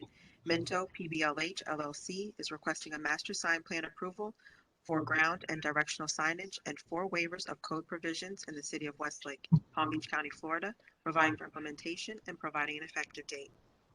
If you'll be presenting testimony, please stand and raise your right hand. Do you solemnly swear or affirm that the information you're about to present shall be the truth and nothing but the truth? I do. I do. Thank you. Good evening, Mr. Mayor, council members. This application is with regard to Westlake Landing Master Sign Plan. As you recall, the Westlake Landings came in front of council for approval in June. So now this application is only about signage. Westlake Landings is located on Part H and is 50.826 acres of commercial plaza. The applicant, this application is about a master signage plan, and the applicant is also requesting 4 waivers. Once this application came for master site plan, we went through the application. It's in the downtown mixed use. It has 50.826 acres. And with regard to the subject application, as you can see in the drawing, the applicant is proposing a number of different signs. It's very well color coded. The reds are non-residential for entry signs. I call them the totems. Those are the large signs that are in our corners. So there will be 3 of them as shown there on the graphic. Then there is also a primary ground sign, which is the orange. Then there is the secondary ground sign, where they will reflect, or they will have 6 tenants. Those are the yellow. Then there is secondary ground sign with 3 tenants on each of them. And at the end, we have the individual ground signs, which will be in each parcel.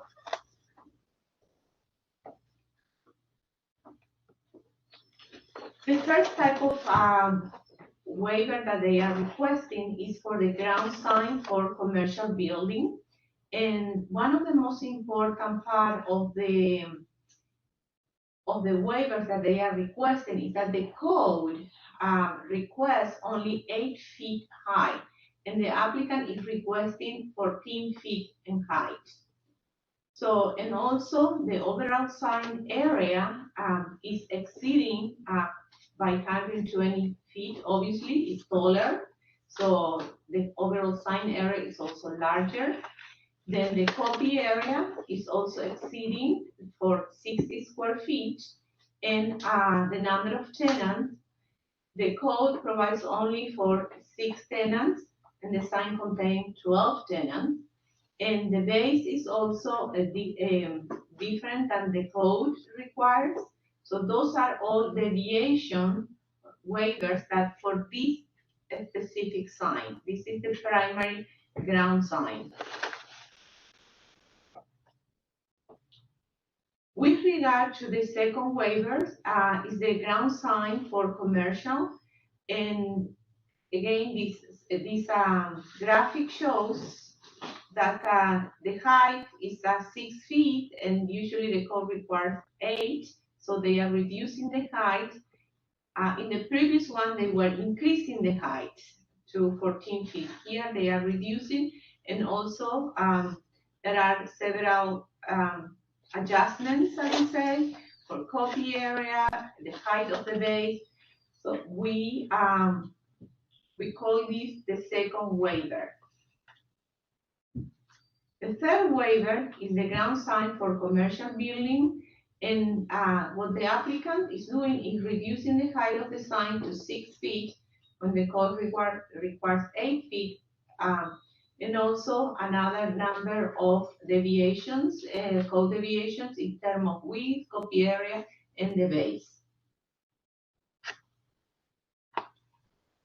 The fourth is the individual ground sign. Each sign is proposed to be 5 feet, which is in the code. The code requires 4 feet the height. These are signs that are posted in each parcel. We have a Chick-fil-A, we'll say only Chick-fil-A there. You know, it's just for a specific parcel. And then also there is the signs copy area is being proposed 16.5 square feet. And the requirement is only 12.5 square feet. I just want to be clear also that our code provides for this. Our code allows that an applicant can apply for a master signage plan and be in front of council and request a number of waivers. That's what the code provides. And then this is just in general, there will be some tenant sign specifications. They provided the colors, they provided the font.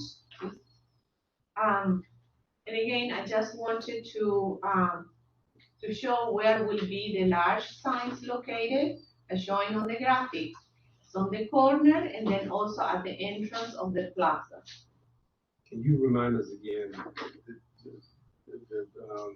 I know for Publix, they had similar situations. How high did they go with their? It's the same height, 14 feet.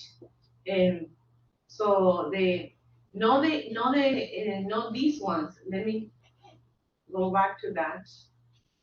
1 second.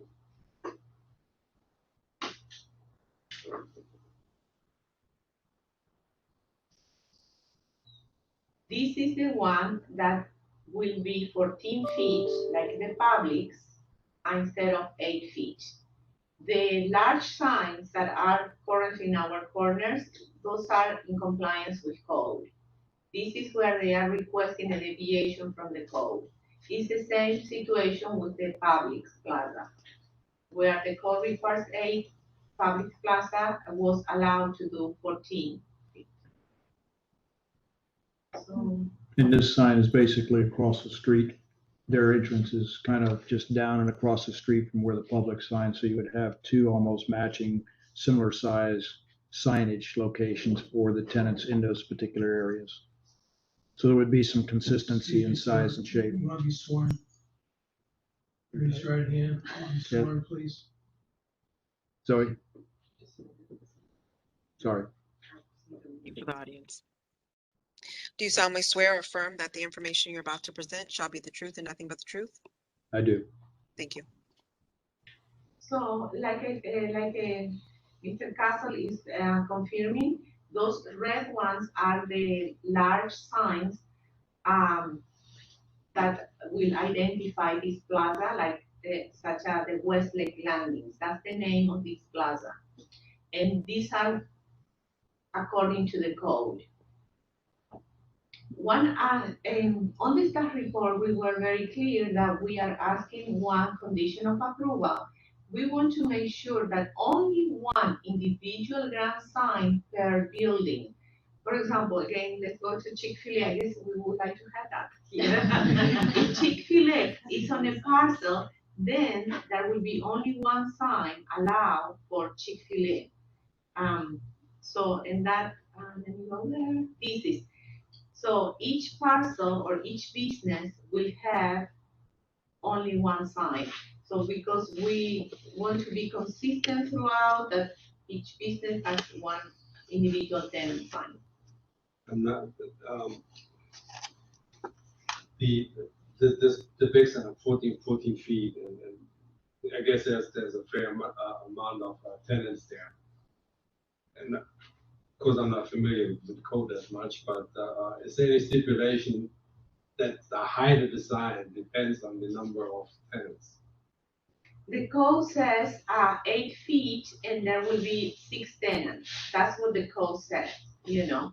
Obviously, because they want to show more tenants, it's higher. That's the reason the applicant is proposing an increase in height, because they would like to have more tenants. So is there then something going forward that maybe needs to be amended, where the code says 8 tenants, maximum 4 feet, and that's that. And if you only have 4 tenants, then it cannot be more than 6 feet or whatever. I don't know. We can look at bringing that back to you as an adjustment to the sign code, is tie the number of tenants to the overall height. That way they wouldn't necessarily be having to come in with a waiver type situation. We could probably figure out a way to work it with the designers and stuff that would be there, and still give them the flexibility without having to come in for waivers. We are just in the developing phase. This is the second larger area, and the second time they're asking for extension at that site. So, to in the future put the hammer down and say, well, 14 foot is it, and you have to have so many tenants, or make it shorter if you have only so many. Tara Dewey, Lewis, Lemon, and Walker, on behalf of Minto PDLH LLC. I just wanted to say, I think it's hard the way that it has to be presented because of the wording in the code, but I think that when we were all around the table talking about how the sign code should prevail, it's really hard for NILSA or for us to pick the right dimensions. So the purpose of the master sign plan being in there and the waivers wasn't to be seen as a negative to come up with original, but to give you a sort of case-by-case opportunity to evaluate those types of situations when you have more context to place them. So we look at it from a development perspective. The sign code is sort of the base, and if the particular product we're bringing forward to you doesn't fit that, we work with staff on this to bring something that we think represents that product better. So I don't know, I mean, certainly your staff can discuss that, but we are happy with the master sign plan, and I think that's the means we get here, which gives you the flexibility to have it put in context of the development. So we don't see it as a bad thing having to come in and ask you to look at it, so I thought I would just put that out there. And I'll elaborate on that. I just want to also, not any sign can be considered a master sign plan. That's extremely important. And if you are a master sign plan, you can request waivers. but there are conditions to be a master sign plan. Okay, so that's something that we've been working with the applicant, and more than once I said, I'm sorry, you do not qualify for a master sign plan and you cannot ask for waivers. So there are some conditions. So I think right now, in the fact, that we have this flexibility is helping also the developer, but also is very specific for our review. Always, I have a presentation, so this. So, yeah, the staff report and the PowerPoint have one condition of approval for consideration for the council, that each parcel has only one tenant sign. I think the more important than anything is the continuity of color and design is the most important. So there won't be any sign on the actual building? Or will there be? There will be I building mean, signage one as well. individual sign out. Right. Okay. So Yes, again, good question. good evening, Mr. Mayor, council members, Councilman Trump, Donaldson here tonight on behalf of the applicant.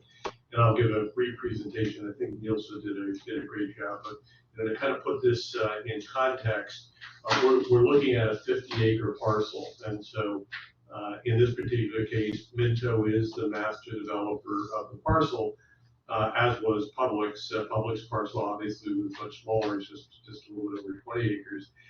And really the intent here was to come in with a whole family of signs. So the benefit of the master signage program is it gets thought out at the beginning. It's not piecemeal.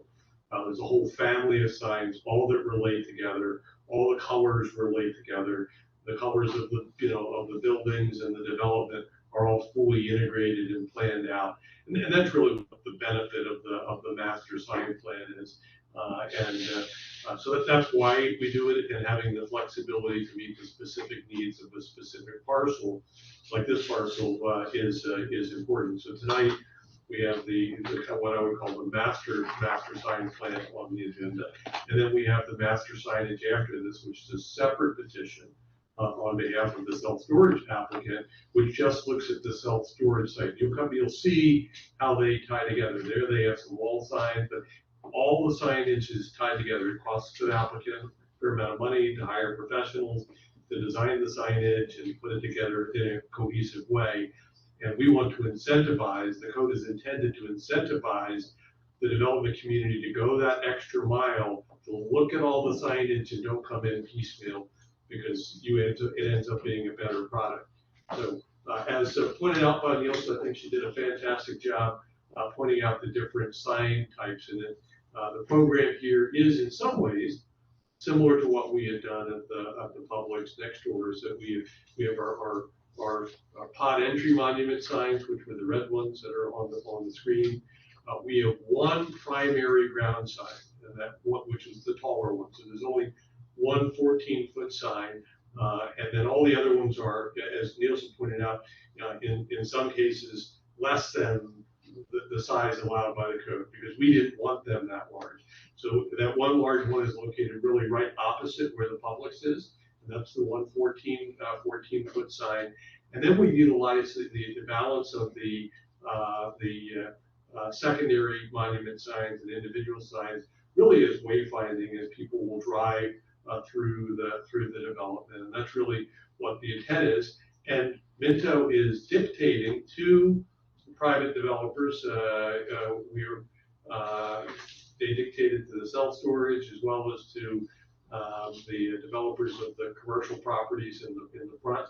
We're going to be submitting those later this week, that they have to utilize these signs so that all the monument signs. So if you have Wendy's, when you have Taco Bell, they can, inside the box, they can kind of individualize it, but the sign is consistent. So we don't have a multitude of different types of signs. So that's really the intent. As Nielsen had pointed out, this is the pod entry monument sign. This is the one primary ground sign, which is opposite Publix. Basically the same height and size of Publix. And then we go ahead and reduce that down. These secondary signs are a lot smaller than what is allowed by the code. And so we try to create a nice family. You're seeing the soft grays. So if you might have recalled, Mr. Carter and his team were very involved in the selection and approval of all the colors, but the colors on the self-storage facility, which are a little bit more refreshing. And you'll see the same as the parcels along Seminole Pratt Whitney come in the next few months. Here's the individual tenant sign, and again, as Nielsen pointed out, and we will agree on the record, only one of those individual tenant signs per building. So we're not going to have multiple signs per building. It just would be one, and it's generally typically utilized when we have a single tenant type of a building.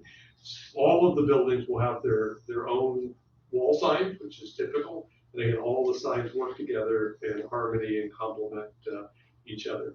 Nielsen pointed out the deviations, and I think in this particular case, there's probably just as many deviations below the code than there is above the code, but all tastefully done.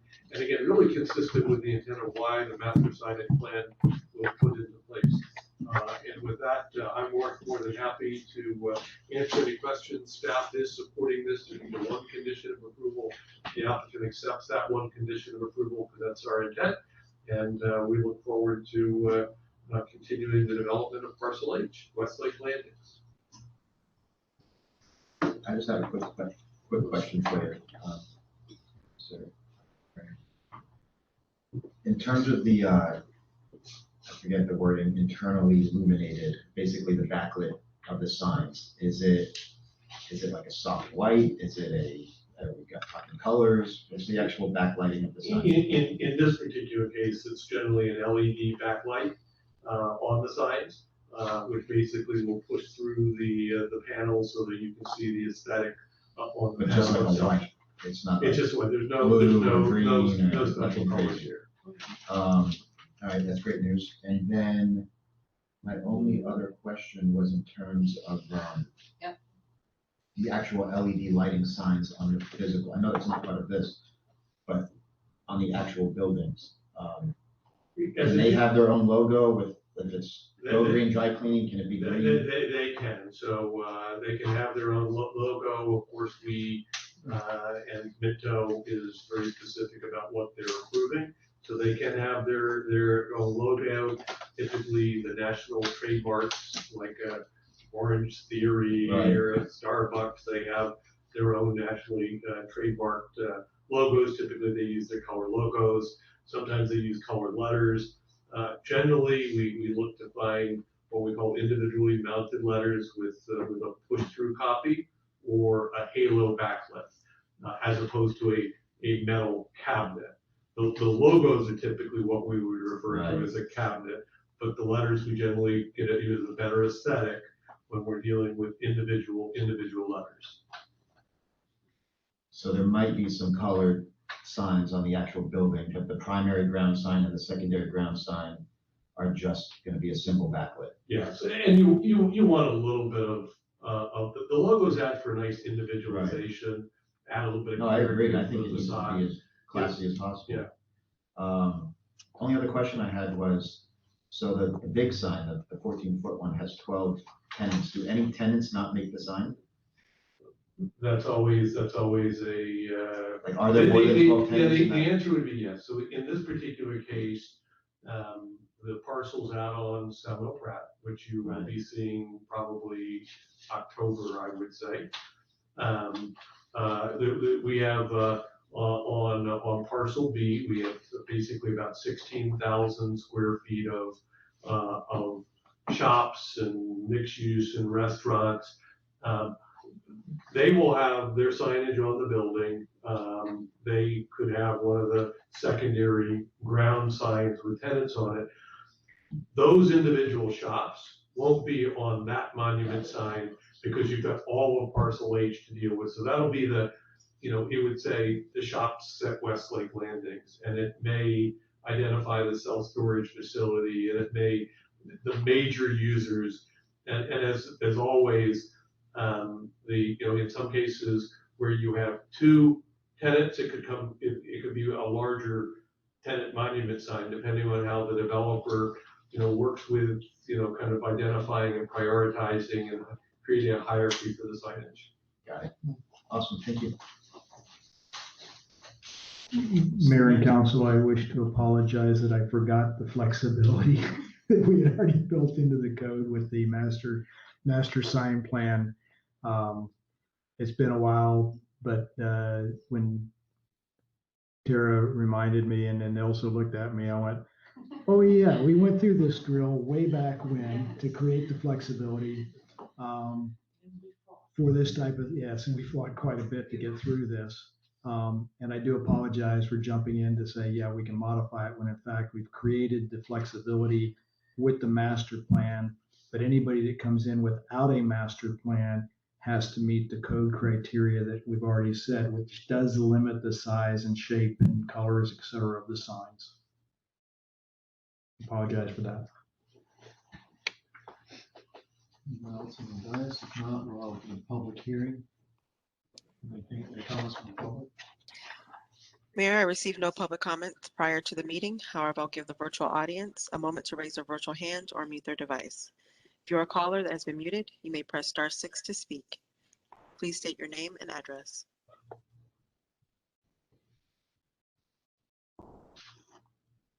Ms. Torres, please state your address. You have 3 minutes. Yeah, hi, Alicia Torres, 5847 Whippoorwill Circle. I just wondered if there are more empty storefronts, if there are enough empty storefronts that there are empty tenant openings in the big main sign. Who maintains those empty spots? And then my second question is, will our Chick-fil-A be serving breakfast? Thank you. Well, I can't answer the second one, but I can answer your first question. So the master POA for Westlake Landing will be responsible for managing and maintaining the signs. There's actually individual easements that have been established for each of those signs so that they have the ability to maintain them. And typically when they're blank, everyone's trying to utilize them to create some messaging. You'll find that in the early days they may give somebody a double sign, then it has to constrict when more tenants come into a single sign. So they deal with that creatively. From an aesthetic standpoint, what we typically find is that you're going to have more people who want a sign than the ability to have a sign there. So it should stay pretty full. You're not going to see a whole bunch of holes early on as the new tenants begin to come on, and Minto continues to work with the remaining pods back there. There may be some white spots, but once it's filled out, it will stay pretty full. I've never seen a sign that ends up being empty because tenants want to be there. And when it goes empty, they're knocking on the developer's door saying, "Hey, can I put my sign there?" So we'll be sure to maintain it in a good condition. Okay, thank you. If there's anyone else in the virtual audience that wishes to make a comment, please raise your virtual hand, unmute your device. If you've been muted, please press *6. Please state your name and address. I see no additional comments, Mayor. Thank you. Looking further, do we have a motion to move forward? I'll make the motion to adopt 2021-19. I'll second. I have a motion made by Vice Mayor O'Connor to adopt Resolution 2021-19, seconded by Councilwoman Long Robinson. Roll call, Mayor Manning. Yes. Councilwoman Long Robinson. Yes. Councilwoman Crump. Yes. Councilman Paul. Yes. Vice Mayor O'Connor. Yes.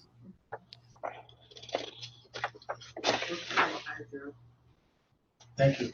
Now we have a change to the area here. Yes, city attorneys. Intro city attorney. Howard. alternate city attorney, we'll switch chairs.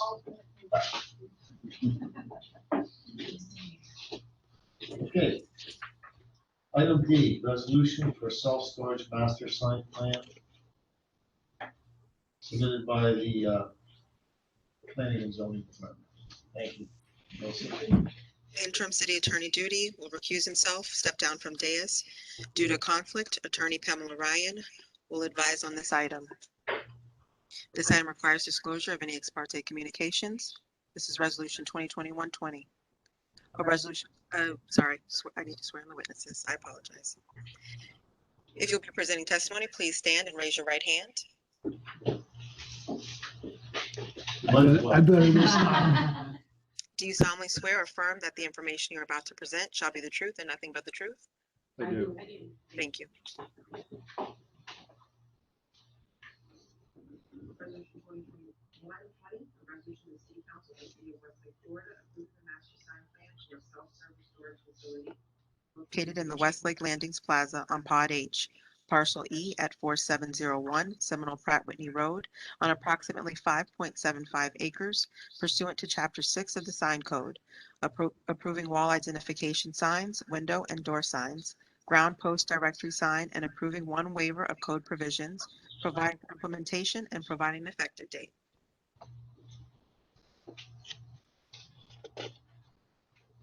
Nelson, please. Yes. Mr. Mayor, council members, this application is with regard to the Part H self-storage master sign plan. As you recall, the site plan review was approved by this council at the June council meeting. And at the time, there was no signage part of the approval. The applicant came forward with this application that only includes signage. This is 5.75 acres and is dedicated to self-service storage located in Westlake Landings. The applicant is requesting approval of the master signage plan, and that includes one waiver.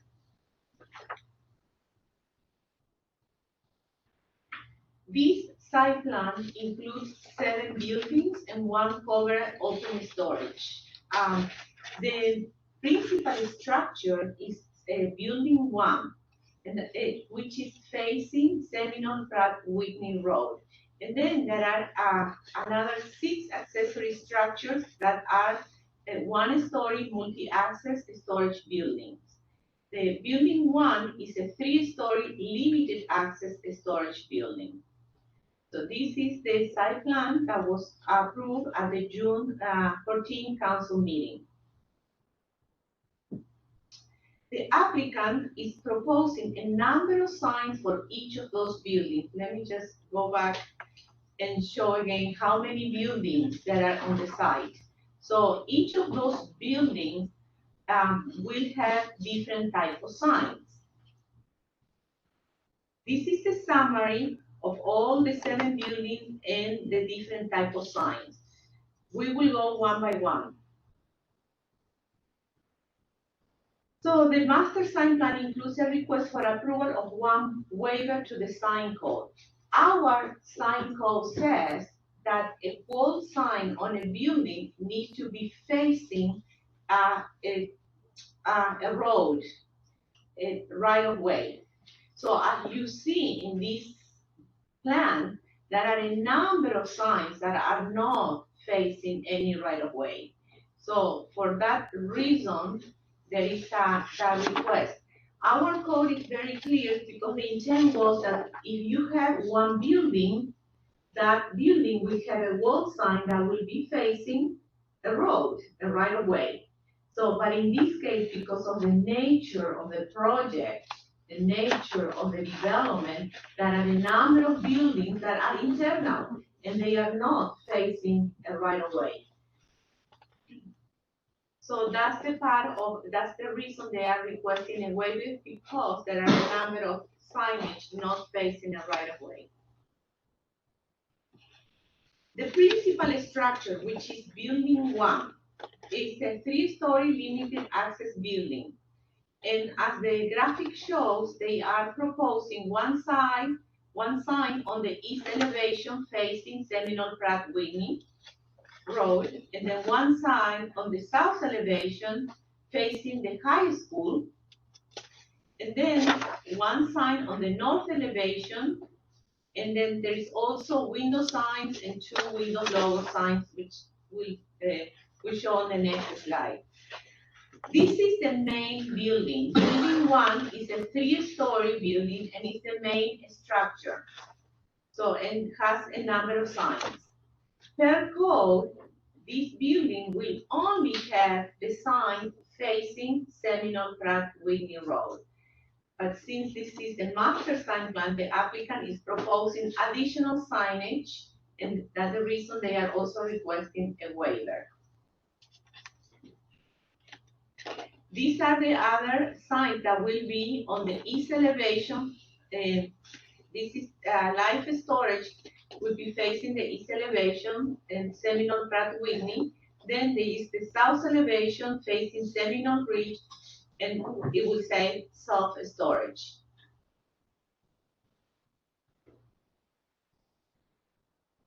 The one-story multi-access buildings, or I would say accessory buildings, which are just one story, they have a number of smaller signs in the walls, in the doors, as shown here. They are also building identification IDs. So if somebody said to you, well, my storage is on building 4, or, you know, there has to be a sign that says number 4. So this is what's showing in this case. Again, building 5 is the one story, and the applicant is proposing a sign that says life storage, and will be visible from the entrance. Let me show you. I want to show you exactly where that sign will be. In this graphic, if you see, it's right facing the entrance to the parcel. That's where there will be that sign. One thing that please note this, and I did ask to the applicant, why is it that this owner is not proposing a monument sign, a tenant sign, which is approved, the council just approved one. But in this specific case, the applicant respond that they don't want one, they don't need one. So they are not having that ground sign that will identify this specific tenant. And instead they are having, let me show you, this in this building, you see, there will be life storage. Right when you enter to that parcel, you can see that secondary ID sign.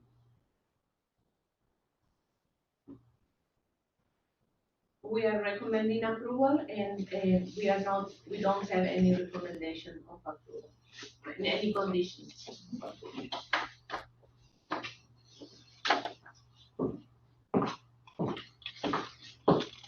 Good evening again, Mr. Mayor, council members. For the record, Donaldson here on this petition on behalf of Pinnacle Self Storage. You met Mr. Perry down from South Carolina last week when he was here. So Nielsa, thank you, did a great presentation. I'll try to zip through it. And again, the purpose here was to really come up with a comprehensive signage program that wasn't piecemeal. So you'll see that the developer did a very, very tasteful job. In this particular case, we don't have a monument sign because, quite frankly, a monument sign really isn't needed. It just would be an extra sign. And as Nielsen pointed out, we tried to be innovative so that when someone was driving down that street going from the north to the south, that you'll see it'll be a sign right there on the building that is properly framed and put in the right location with the right amount of landscaping and aesthetics so that it looked like it was well planned out. So we have a variety of different types of signs. There's 3 wall signs, 2 of the what we refer to as the type ST2, and then one which is the larger sign, which is 36-inch letters, which face Seminole Pratt Whitney. And so the 2 smaller signs, those are only 18-inch letters. They're very carefully placed right, within the stucco area and framed by the outriggers of the parapet.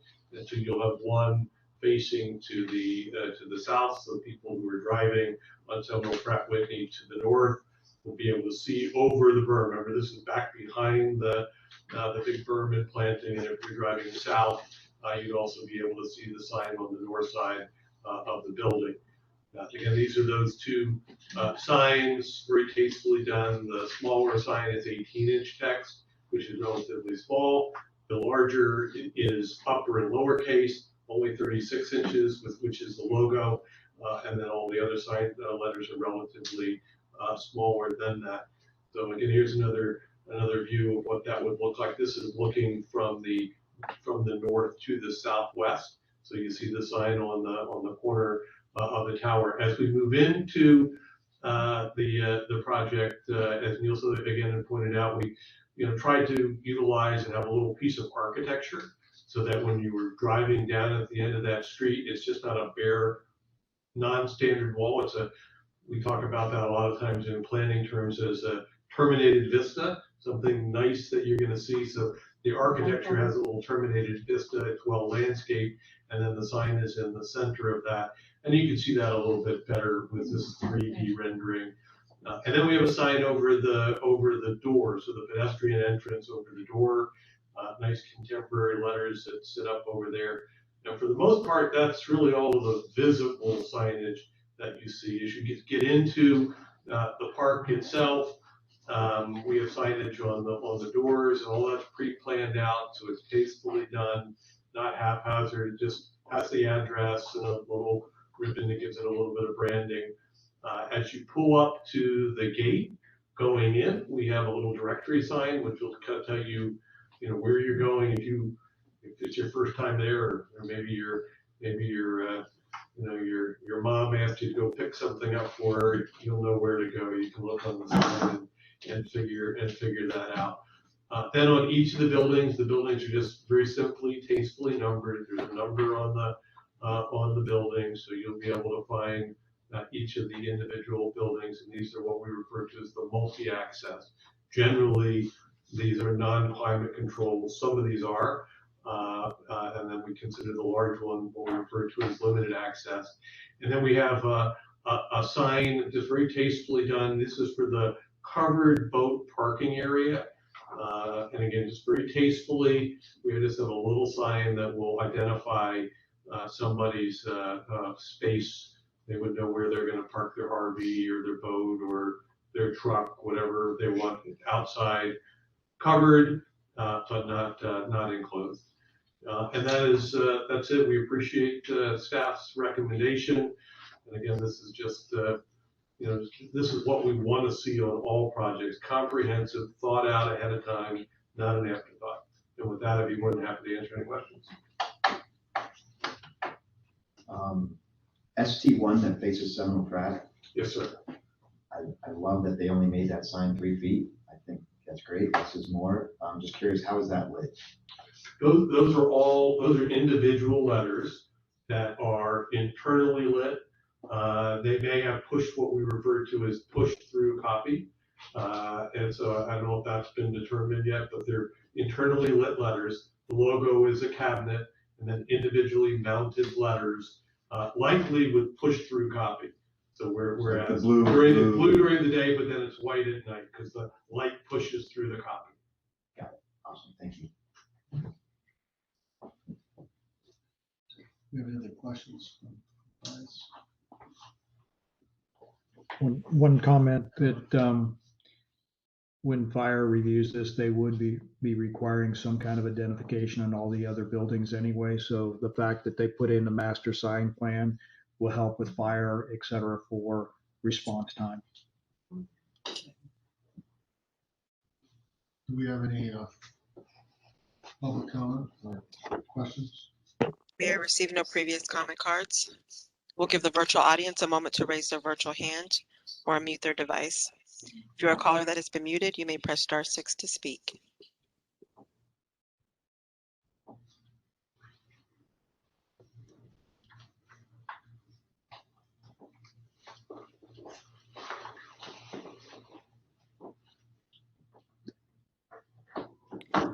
Mayor, I see no public comments. Thank you. With that, we have a motion.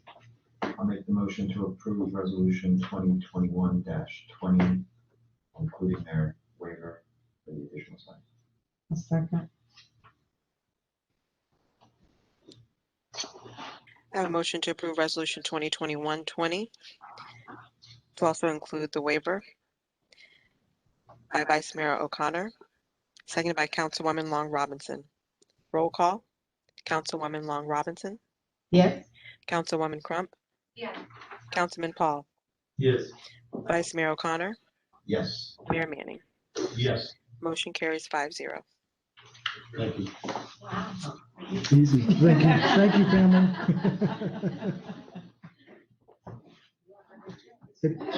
And if you weren't here, we'd be dragging on. Thank you very much. Great job.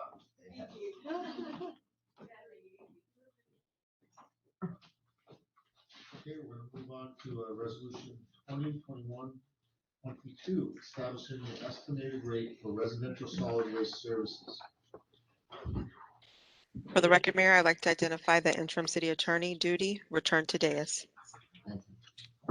Resolution 2021-22, a resolution of the City Council of the City of Westlake, Florida, relating to the provision of residential solid waste services in the City of Westlake, Florida, providing for purpose and definitions, providing for legislative determinations, establishing the estimated rate for the residential solid waste services special assessment for the fiscal year beginning October 1, 2021.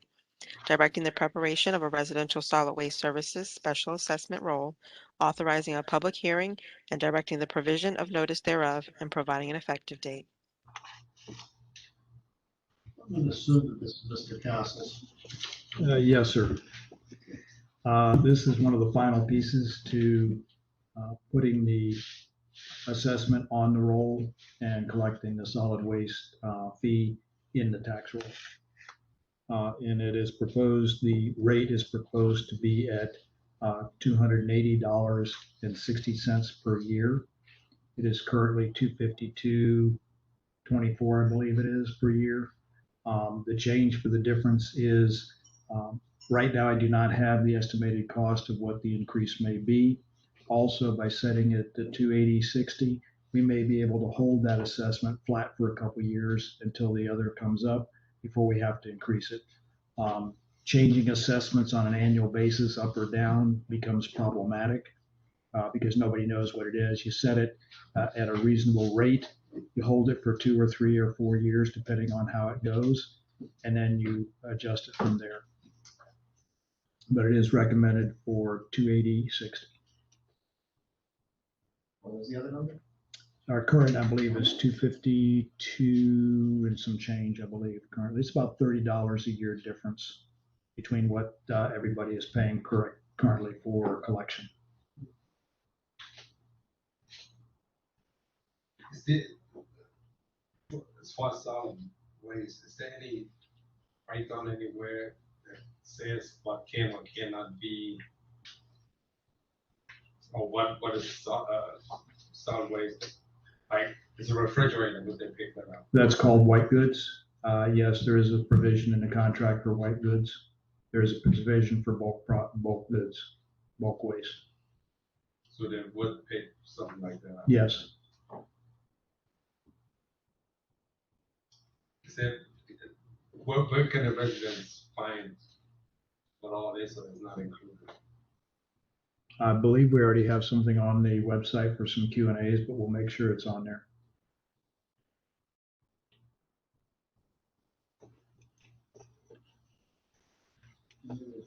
Any questions, comments from the guys? If I remember correctly from one of our other meetings, we have a contract possibly coming up in 2 years of renewal.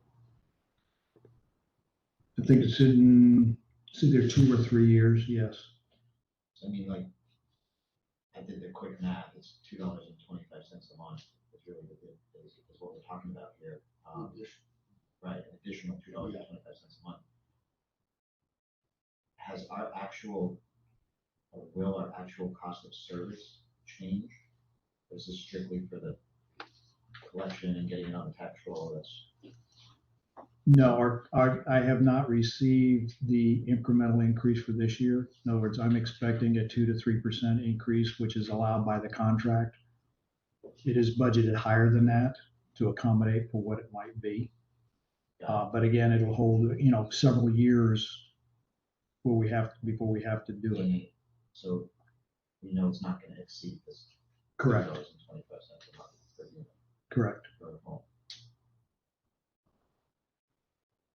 I mean, I know we're only talking about $2.25 here, but I hate. And we're pretty confident we'll be able to keep this. We should be able to Not hold it have flat to for at least revisit 2 this for a years. few years. Yeah. Thank you. This isn't required to be balanced, is it? No, any reserves would be held in the account in the solid waste account. In other words, what you would do would drop the fund balance and you would have the dollars next year to cover that solid waste increase so that you're covering it year after year. Yeah. And again, when the contract's up, currently we're still tied to part of the process as we did with Solid Waste Authority, et cetera, on this current contract. We will be in that, by the time this contract is over, we will be of a sufficient size that we can then go to the street and really hammer down a solid waste contract that is good for the residents as well as the city. Better quality. Potentially better quality service, more hammers and stuff in the processes. Size is better. Yeah. And those kind of contracts. Right, we'll be a real customer at that point. Right. We'll be able to write out. Correct. Our piggyback. And one of the advantages is my new coordinator came from the solid waste side of the world, so he understands a lot of the idiosyncrasies of what they try to do and pull. And he is holding their feet to the fire much better than we were able to before. I've actually noticed that, to be honest. I've noticed an improvement in service. Anything else in the guys? Just for clarification for the record, Mayor, members of the council, this is your initial assessment resolution. The intent is to show that you're going to publish a notice by August 24th this year, providing for a special meeting on September 13th at 6:30 p.m., at which time you'll take up your final consideration of the imposition of the assessment rate. It also provides for mailing to property owners that are affected by this initial assessment. So this is putting it into place procedures required by the statutes. So when you take this up on September 13th, people will be notified by mail and you'll have published an ad in the paper. Is it possible we might have the real figures by September 13th? I should have. Do we have any public comment on this one also? Mayor, received no previous public comment cards. We'll give the virtual audience a moment to raise their virtual hand or unmute their device. If you're a caller that's been muted, please press *6. Please state your name and your address.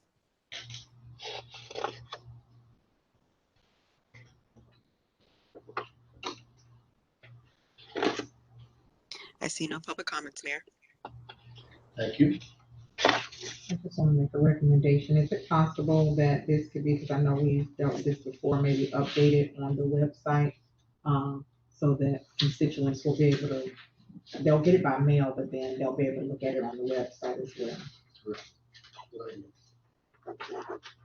We'll make sure it's in both places. Sure, yeah. We have no further comments. Do we have a motion? I'll make a motion to approve resolution 2021.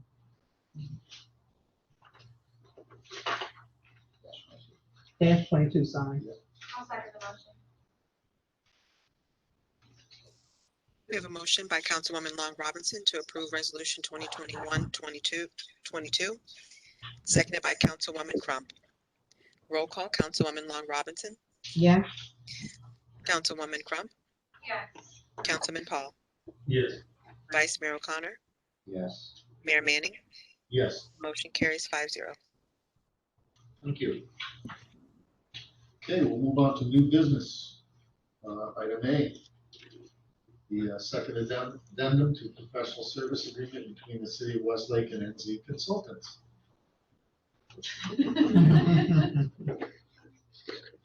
Yes, Mr. Mayor.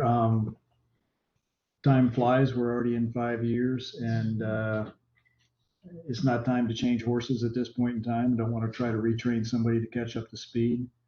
So it is a recommendation by the manager to extend Nielsen's contract for another 5 years. There are termination clauses and outages for us should things go south, as always. But it's been a pleasure working with Nilsa and her team, and they are producing tremendous amount of reviews and work. If you look at the stuff that we process on a weekly, monthly basis, it's pretty astounding, and I'm extremely happy with the team that I have, both in P&Z, engineering, all the other staff, the building and code, and it's phenomenal to have this staff that we have. I am truly, truly blessed with the staff that we have to make things work the way it works, and we work very well together as a team. So I recommend highly that we continue with this contract. Thank you. That's quite a recommendation. And I know that there's been a lot going on here for the last 5 years, and I've seen a lot of zone planning and zoning things go through, and with your name on them, and you've always done a really good job presenting. So I'm pleased to see that the city manager has recommended that we continue the contract with you and your company. Does anyone else from the dais have anything to add to this? I think Nielsen does an incredible job. Very pleased with the work. It's a teamwork effort. Gina is right there, and there are a lot of other people behind the scenes. NZ as a whole does a phenomenal job. Yeah. Very, very happy.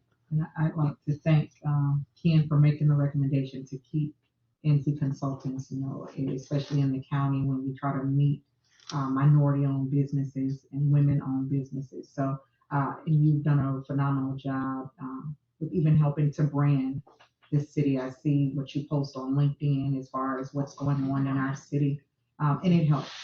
So, thank you, Ken, for making sure you follow even the county's guidelines of what we have in place here in Palm Beach County. And thank you, Melissa, for doing a phenomenal job.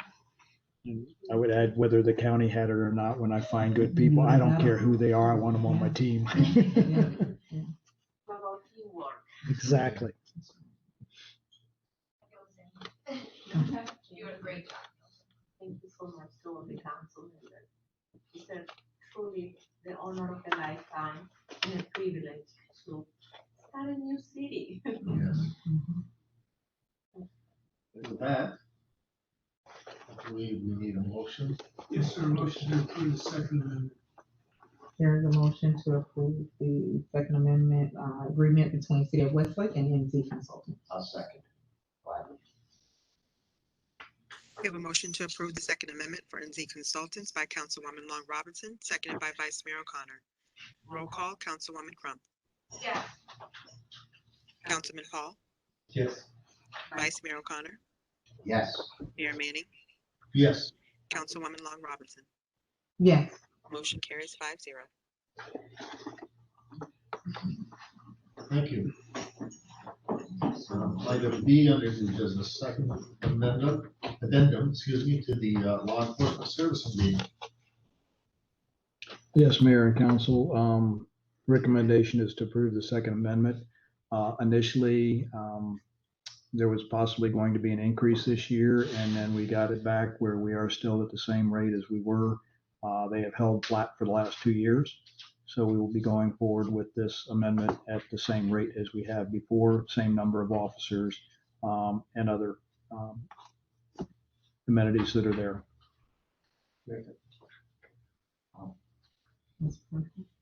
I'll be happy to give the sheriff a thank you for that one. Yes. Any discussion? No, I think it's perfect.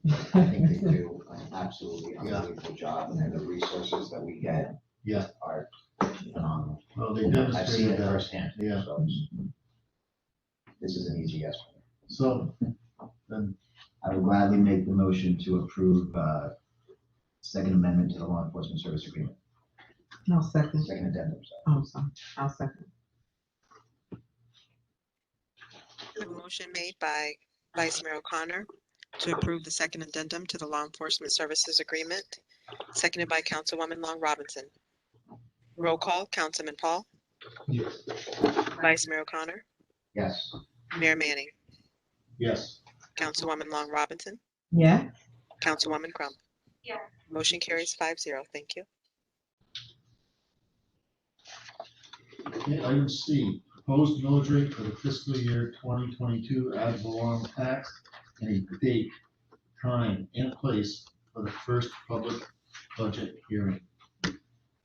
Resolution 2021-21, a resolution of the City Council for the City of Westlake, Florida, authorizing the city manager to send a proposed millage rate of a to be determined mills to the property appraiser for the fiscal year 2022 ad valorem tax and setting Monday, September 13th, 2021 at 6:30 p.m. at the Westlake Council Chambers, 4005 Seminole Pratt Whitney Road, Westlake, Florida, as the date, time, and place for the first public hearing, providing for conflicts, providing for severability, providing for an effective date.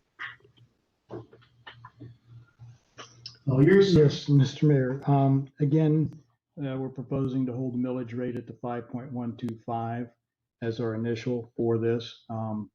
What this does is keep us steady. We are also continuing to grow, and it's continuing to lessen the dependency upon the developer on the funding agreement. The projections right now are by the time the funding agreement falls out, based strictly on single-family residents, we should be very close to a break-even point, if not ahead, depending on the number of units sold. When you start layering in the commercial that should be coming on board by the time the funding agreement rolls out, we should be in good shape. You also, in your package, I put a proposed initial draft budget to you all with the various areas and stuff. What I'd like to do also is ask for a workshop with the council on Monday, August 2nd at 6 p.m. as a budget workshop to go through line item by line item, to ask questions, to respond to your insight and understanding of what would be going on in that. Different from, I saw online, July 26th, it would be different. Originally, it was July 26th. Okay. I've come up with a conflict, and so I'm asking if we can do August 2nd. August 2nd. If it's the council's pleasure. Now, when Zoe read the resolution, it was to be determined mills. Is that because we have to have this? You have to have the discussion today to set the millage. In other words, I'm recommending to you all to set the millage at 5.125. In your motion today, it would be to adopt resolution 2021-21 with a millage rate of 5.125. Good, so we do get to make it perfectly clear in black and white that it's gonna stay exactly the same. Yes. Excellent. Well, actually, am I, you're setting the highest. Right. You can't go any higher, but you can go lower. But I'd remember, like to see it go lower eventually. as the commercial starts kicking in and some other things start happening, then the millage rate will be able to be dropped once we have a sufficient tax base to cover it. Understood. As long as we're perfectly clear, we're not raising. No. Is that gonna be 6:30? Your pleasure. Either you want to do it earlier, it's fine. If not, 6:30. I mean, yeah. Let's make it 6:30. Okay.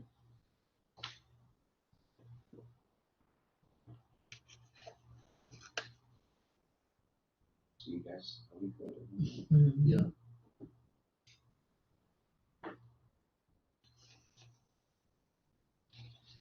Okay, so, everybody's in agreement with that date and time?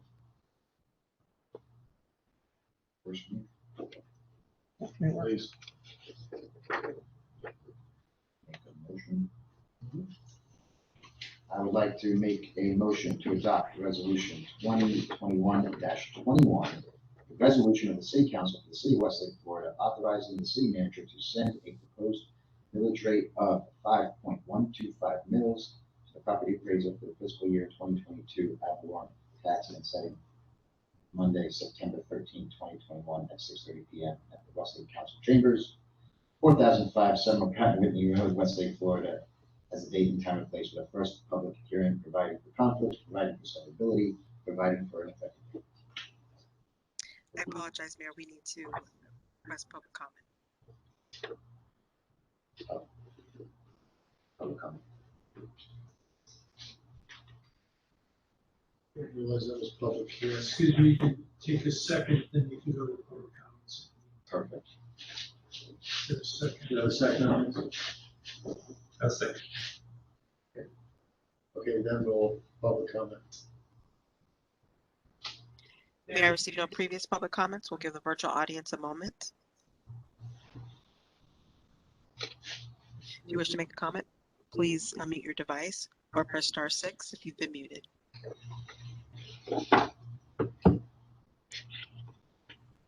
I see no public comments, Mayor. Thank you. Showing we have no public comment. We can vote. Roll call, Councilman Paul, Yes.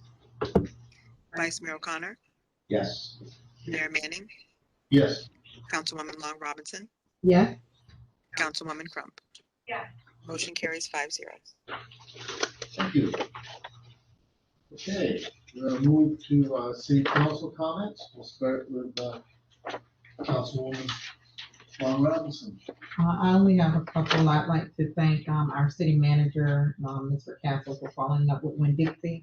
I saw the email, the copy on it, and it looks like it's a go for the apprenticeship between Winn-Dixie and Seminole Ridge. So that's perfect.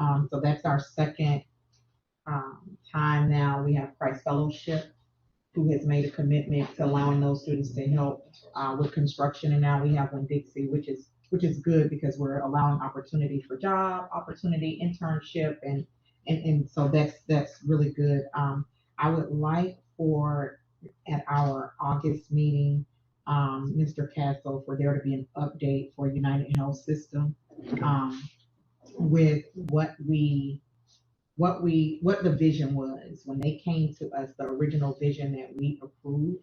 I'd like to have an update about that, and I'd like to have council members possibly talk to some of our constituents in Palm Beach Gardens, because they're trying to build there, but to see what's going on there compared to here, so we can kind of all be on one accord when we're having the discussion about it. And so we could just have a clear vision of if we could give us an update in August at the August meeting. I'd like to thank Zoe and Jamaica for onboarding Senator Powell this evening. I know that was a couple of months in the making, so thank you, ladies. And I would like if we could get State Rep Rock in, just to make sure, we're fair, and we've heard from our state senator. Now we can hear from our state representative for this area. I think that would be good. And then thank you to everyone else who's working hard to get the city up and running. It seems like constituents, I saw that 4th of July party on Facebook, and it looked like it was off the chain. So I was out of town, but I think, it feels good for people to be happy and enjoying their city. And so the more commercial we get, it's wonderful. So thank you to everyone who's helping make that happen. I know you had a big part of that, so thank you. Great job. Councilwoman Paul.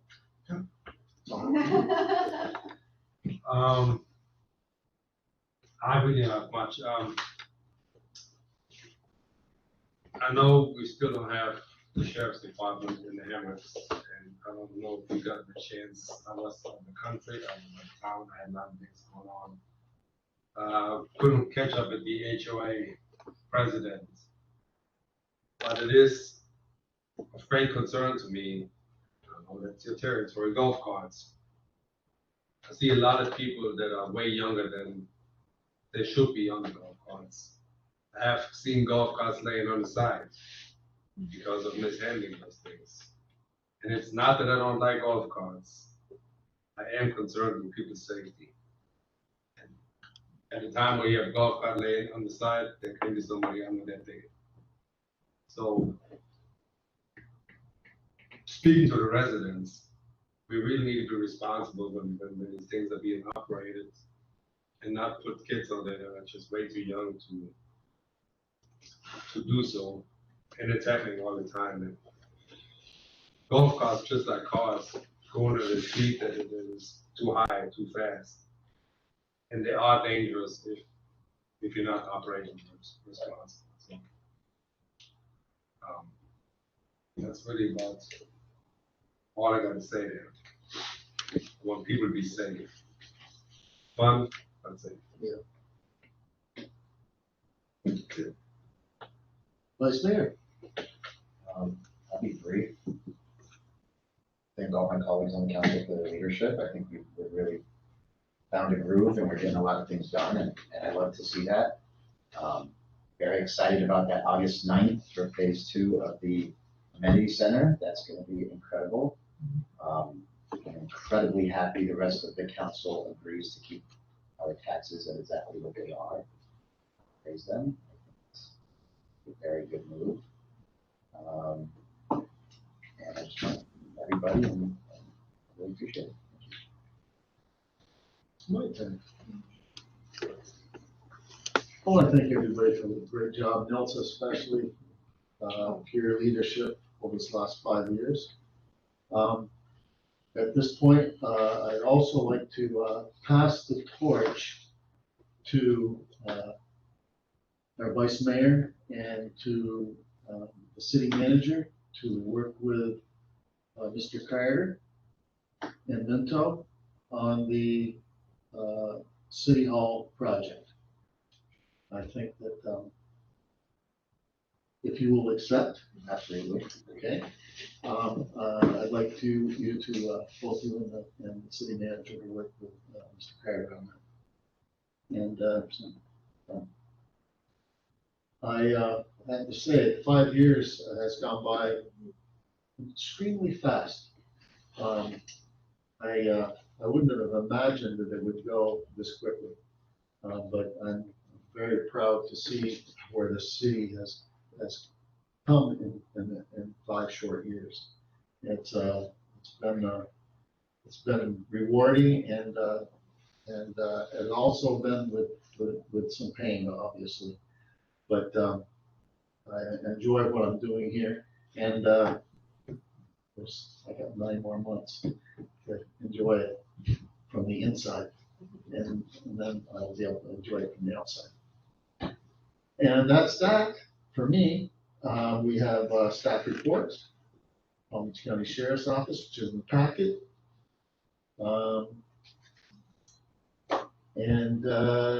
Let's see, we have also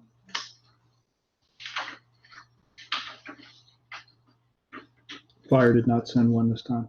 Oh, we didn't have one. We did not get fire's report in time to put it on the agenda. Okay. As soon as it comes in, we'll send it out to the council direct. Okay. Anything to add?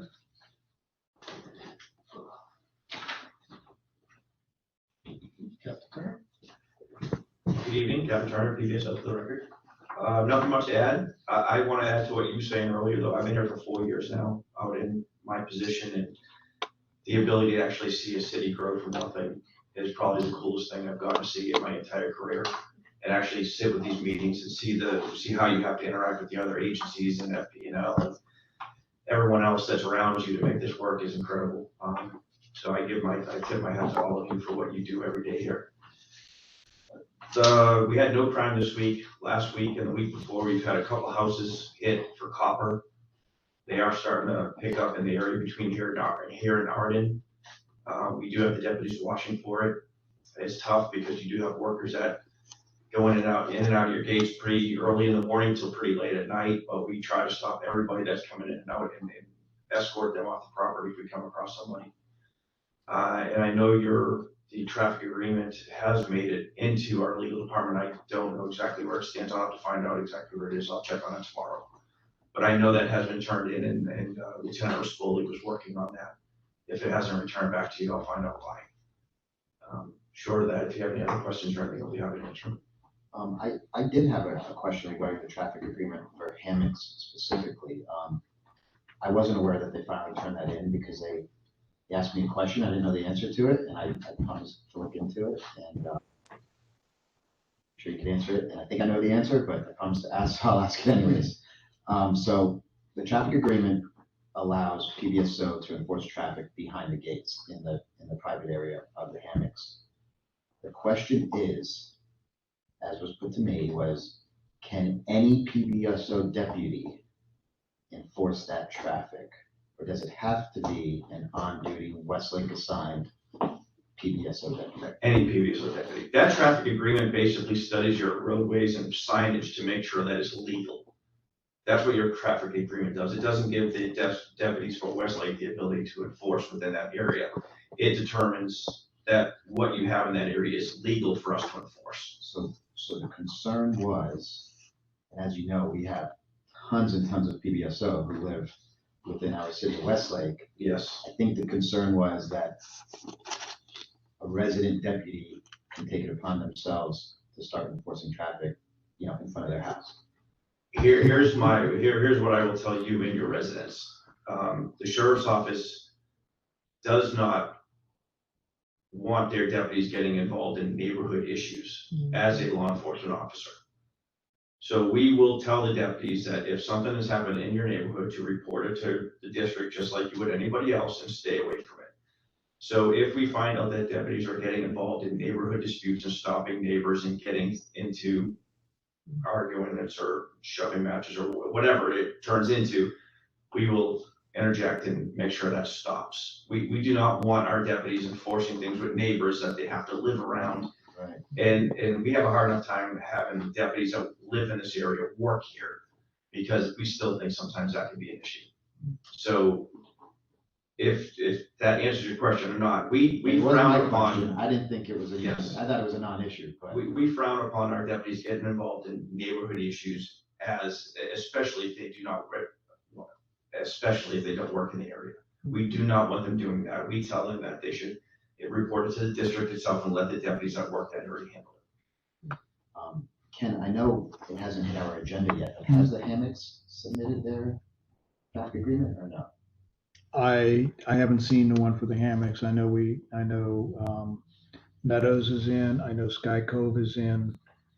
I have not seen anything from Crestwind. Sky Cove is the one that in. He's working right now.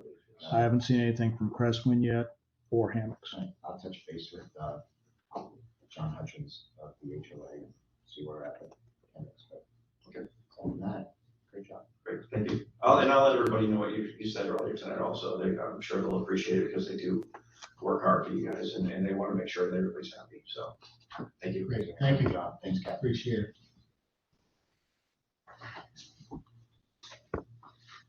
Does the city attorney have a report? How did you report this evening, Mr. Mayor?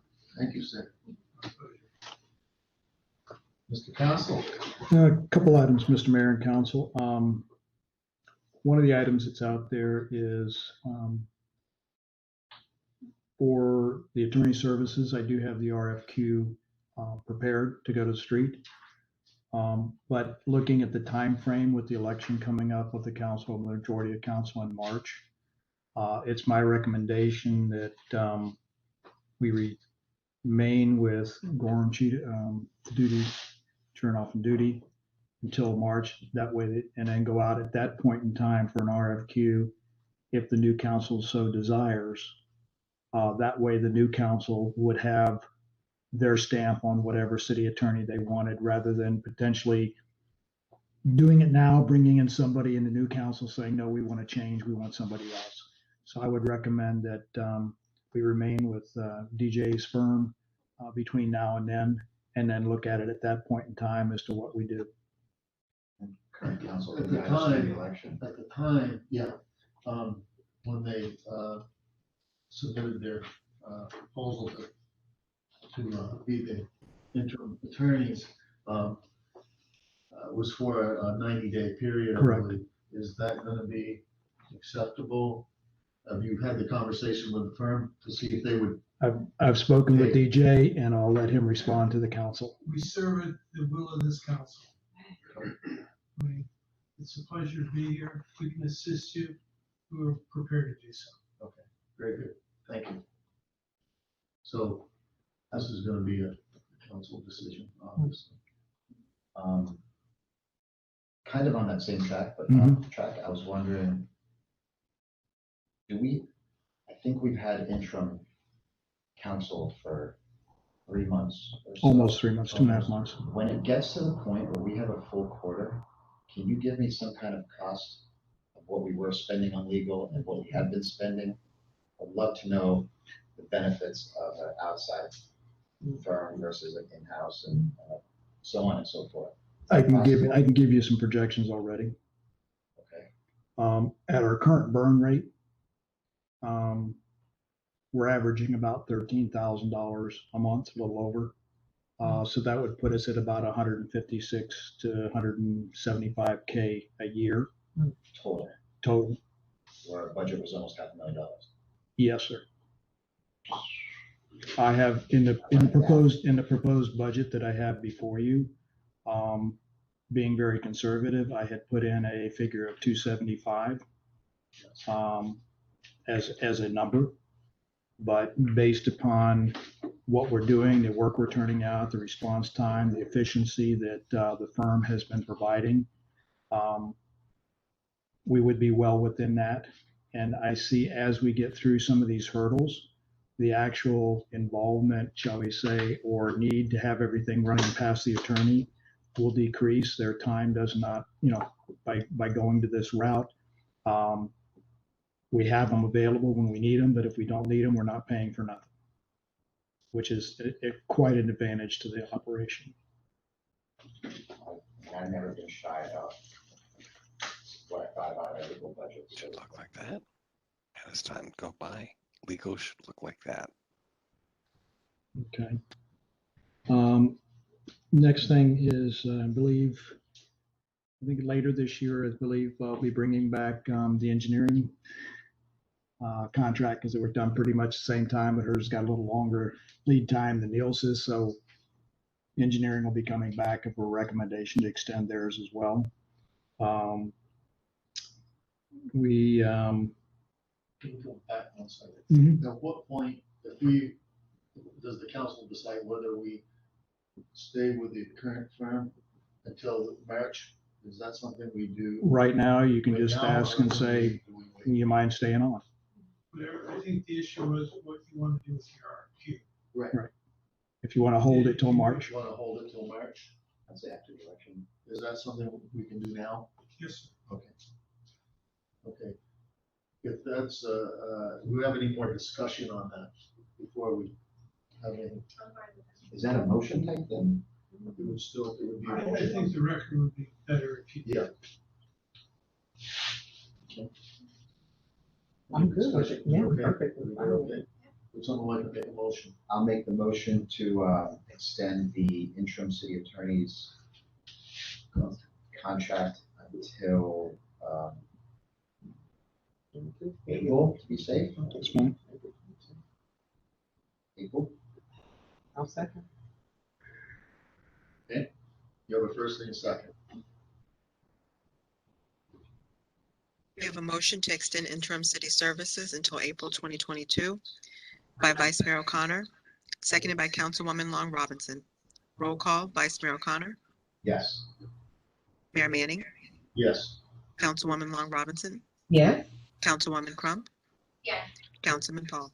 Yes. Motion carries 5-0. Thank you. Appreciate your, the work you've been doing. Thanks. Back to you, Mr. Cass. Okay. Something that we picked up on last month that we were not able to do for July 4th, but I did follow up with Zambelli's group. They do have contracts that we can piggyback off of, and I do have them sending me some proposals to set up fireworks for 4th of July next year. They handle the issues with the FAA and flight plans and all that kind of stuff. It's all part of their package that they handle. And as soon as I get that together, I'll make sure I have funds in the budget for that. And we'll be moving forward on that. So it is in progress. It was not forgotten. Another item is working on we're having to amend our building department software. The one version that we started with is not robust enough to keep up with us, so we're having to rotate over from Blueprints to CityView, which is a more robust software situation, which will do more of what we really need it to do. The anticipation was we wouldn't be here that fast. We could grow better, but we're having to make that modification at this point in time. On the building department area, we had a very good meeting on Thursday with the fire department, with Palm Beach County Fire and their fire chief and several of their fire marshal. And they are wanting to convey to us that they are our fire department. They want to work hand in glove with us, and they're not going to do anything without letting us know what's going on their side of the equation.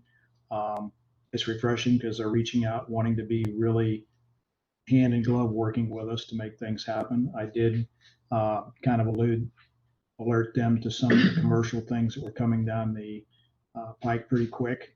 And so they're gearing up to make sure that they have enough fire review, fire inspectors, et cetera, to handle those commercials. Because when they start hitting the ground, we'll be having vertical construction in Publix area, Pod H, I, all over the place at the same time. We'll have like 4 or 5 commercials coming out of the ground pretty much simultaneously. So that will require a bunch of fire inspections, threshold inspectors, et cetera. The building department is already geared up. They're adding another 2 permit clerks and I believe 2 more inspectors to gear up. We have consolidated in the building department. We're used to have to call in for 5 separate inspections. You call in for 1 and it covers 5.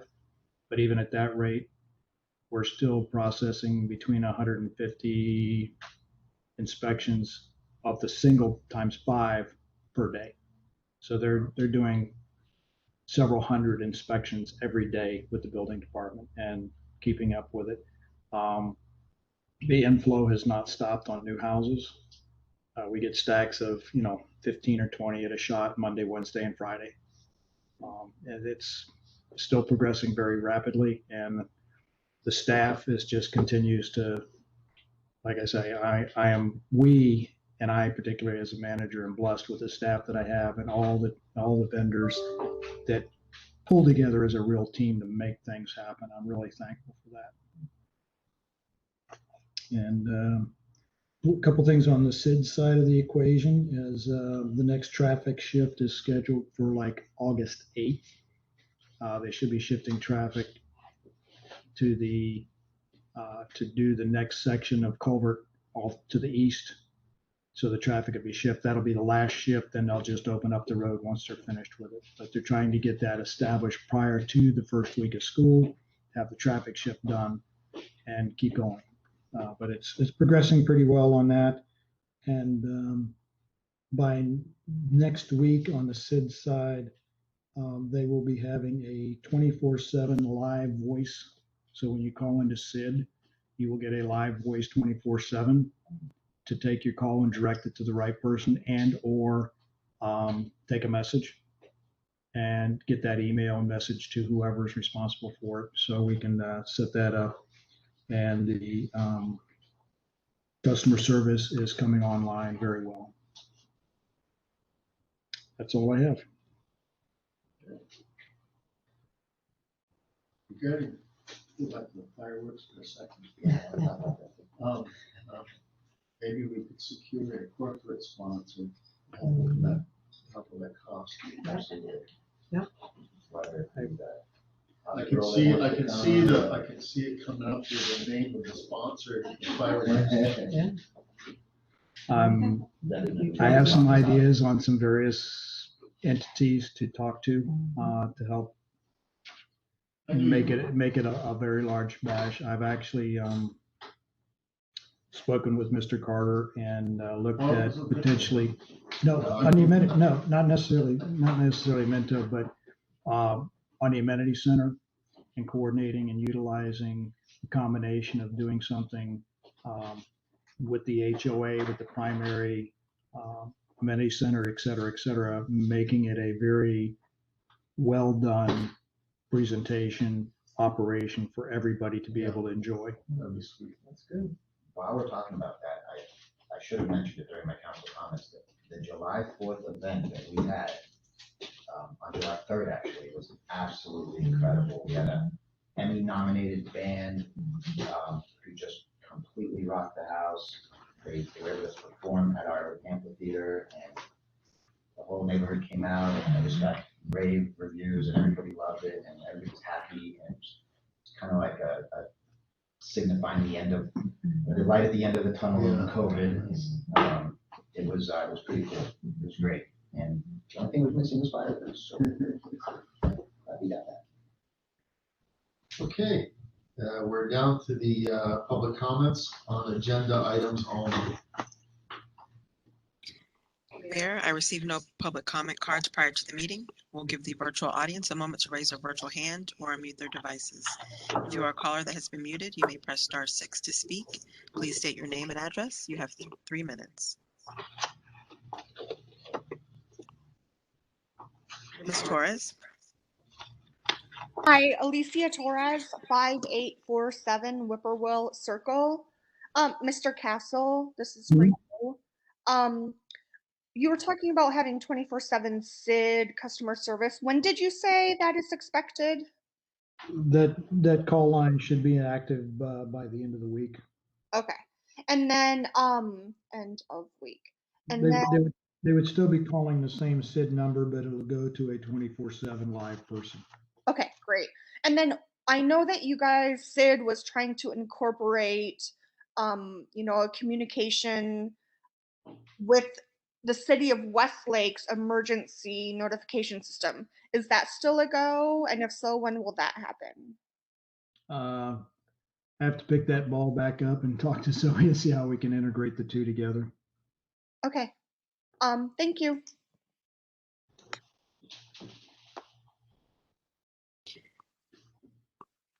If there is anyone else in the virtual audience that wishes to make a comment, please raise your virtual hand or mute your device. If you've been muted, please press *6 to speak.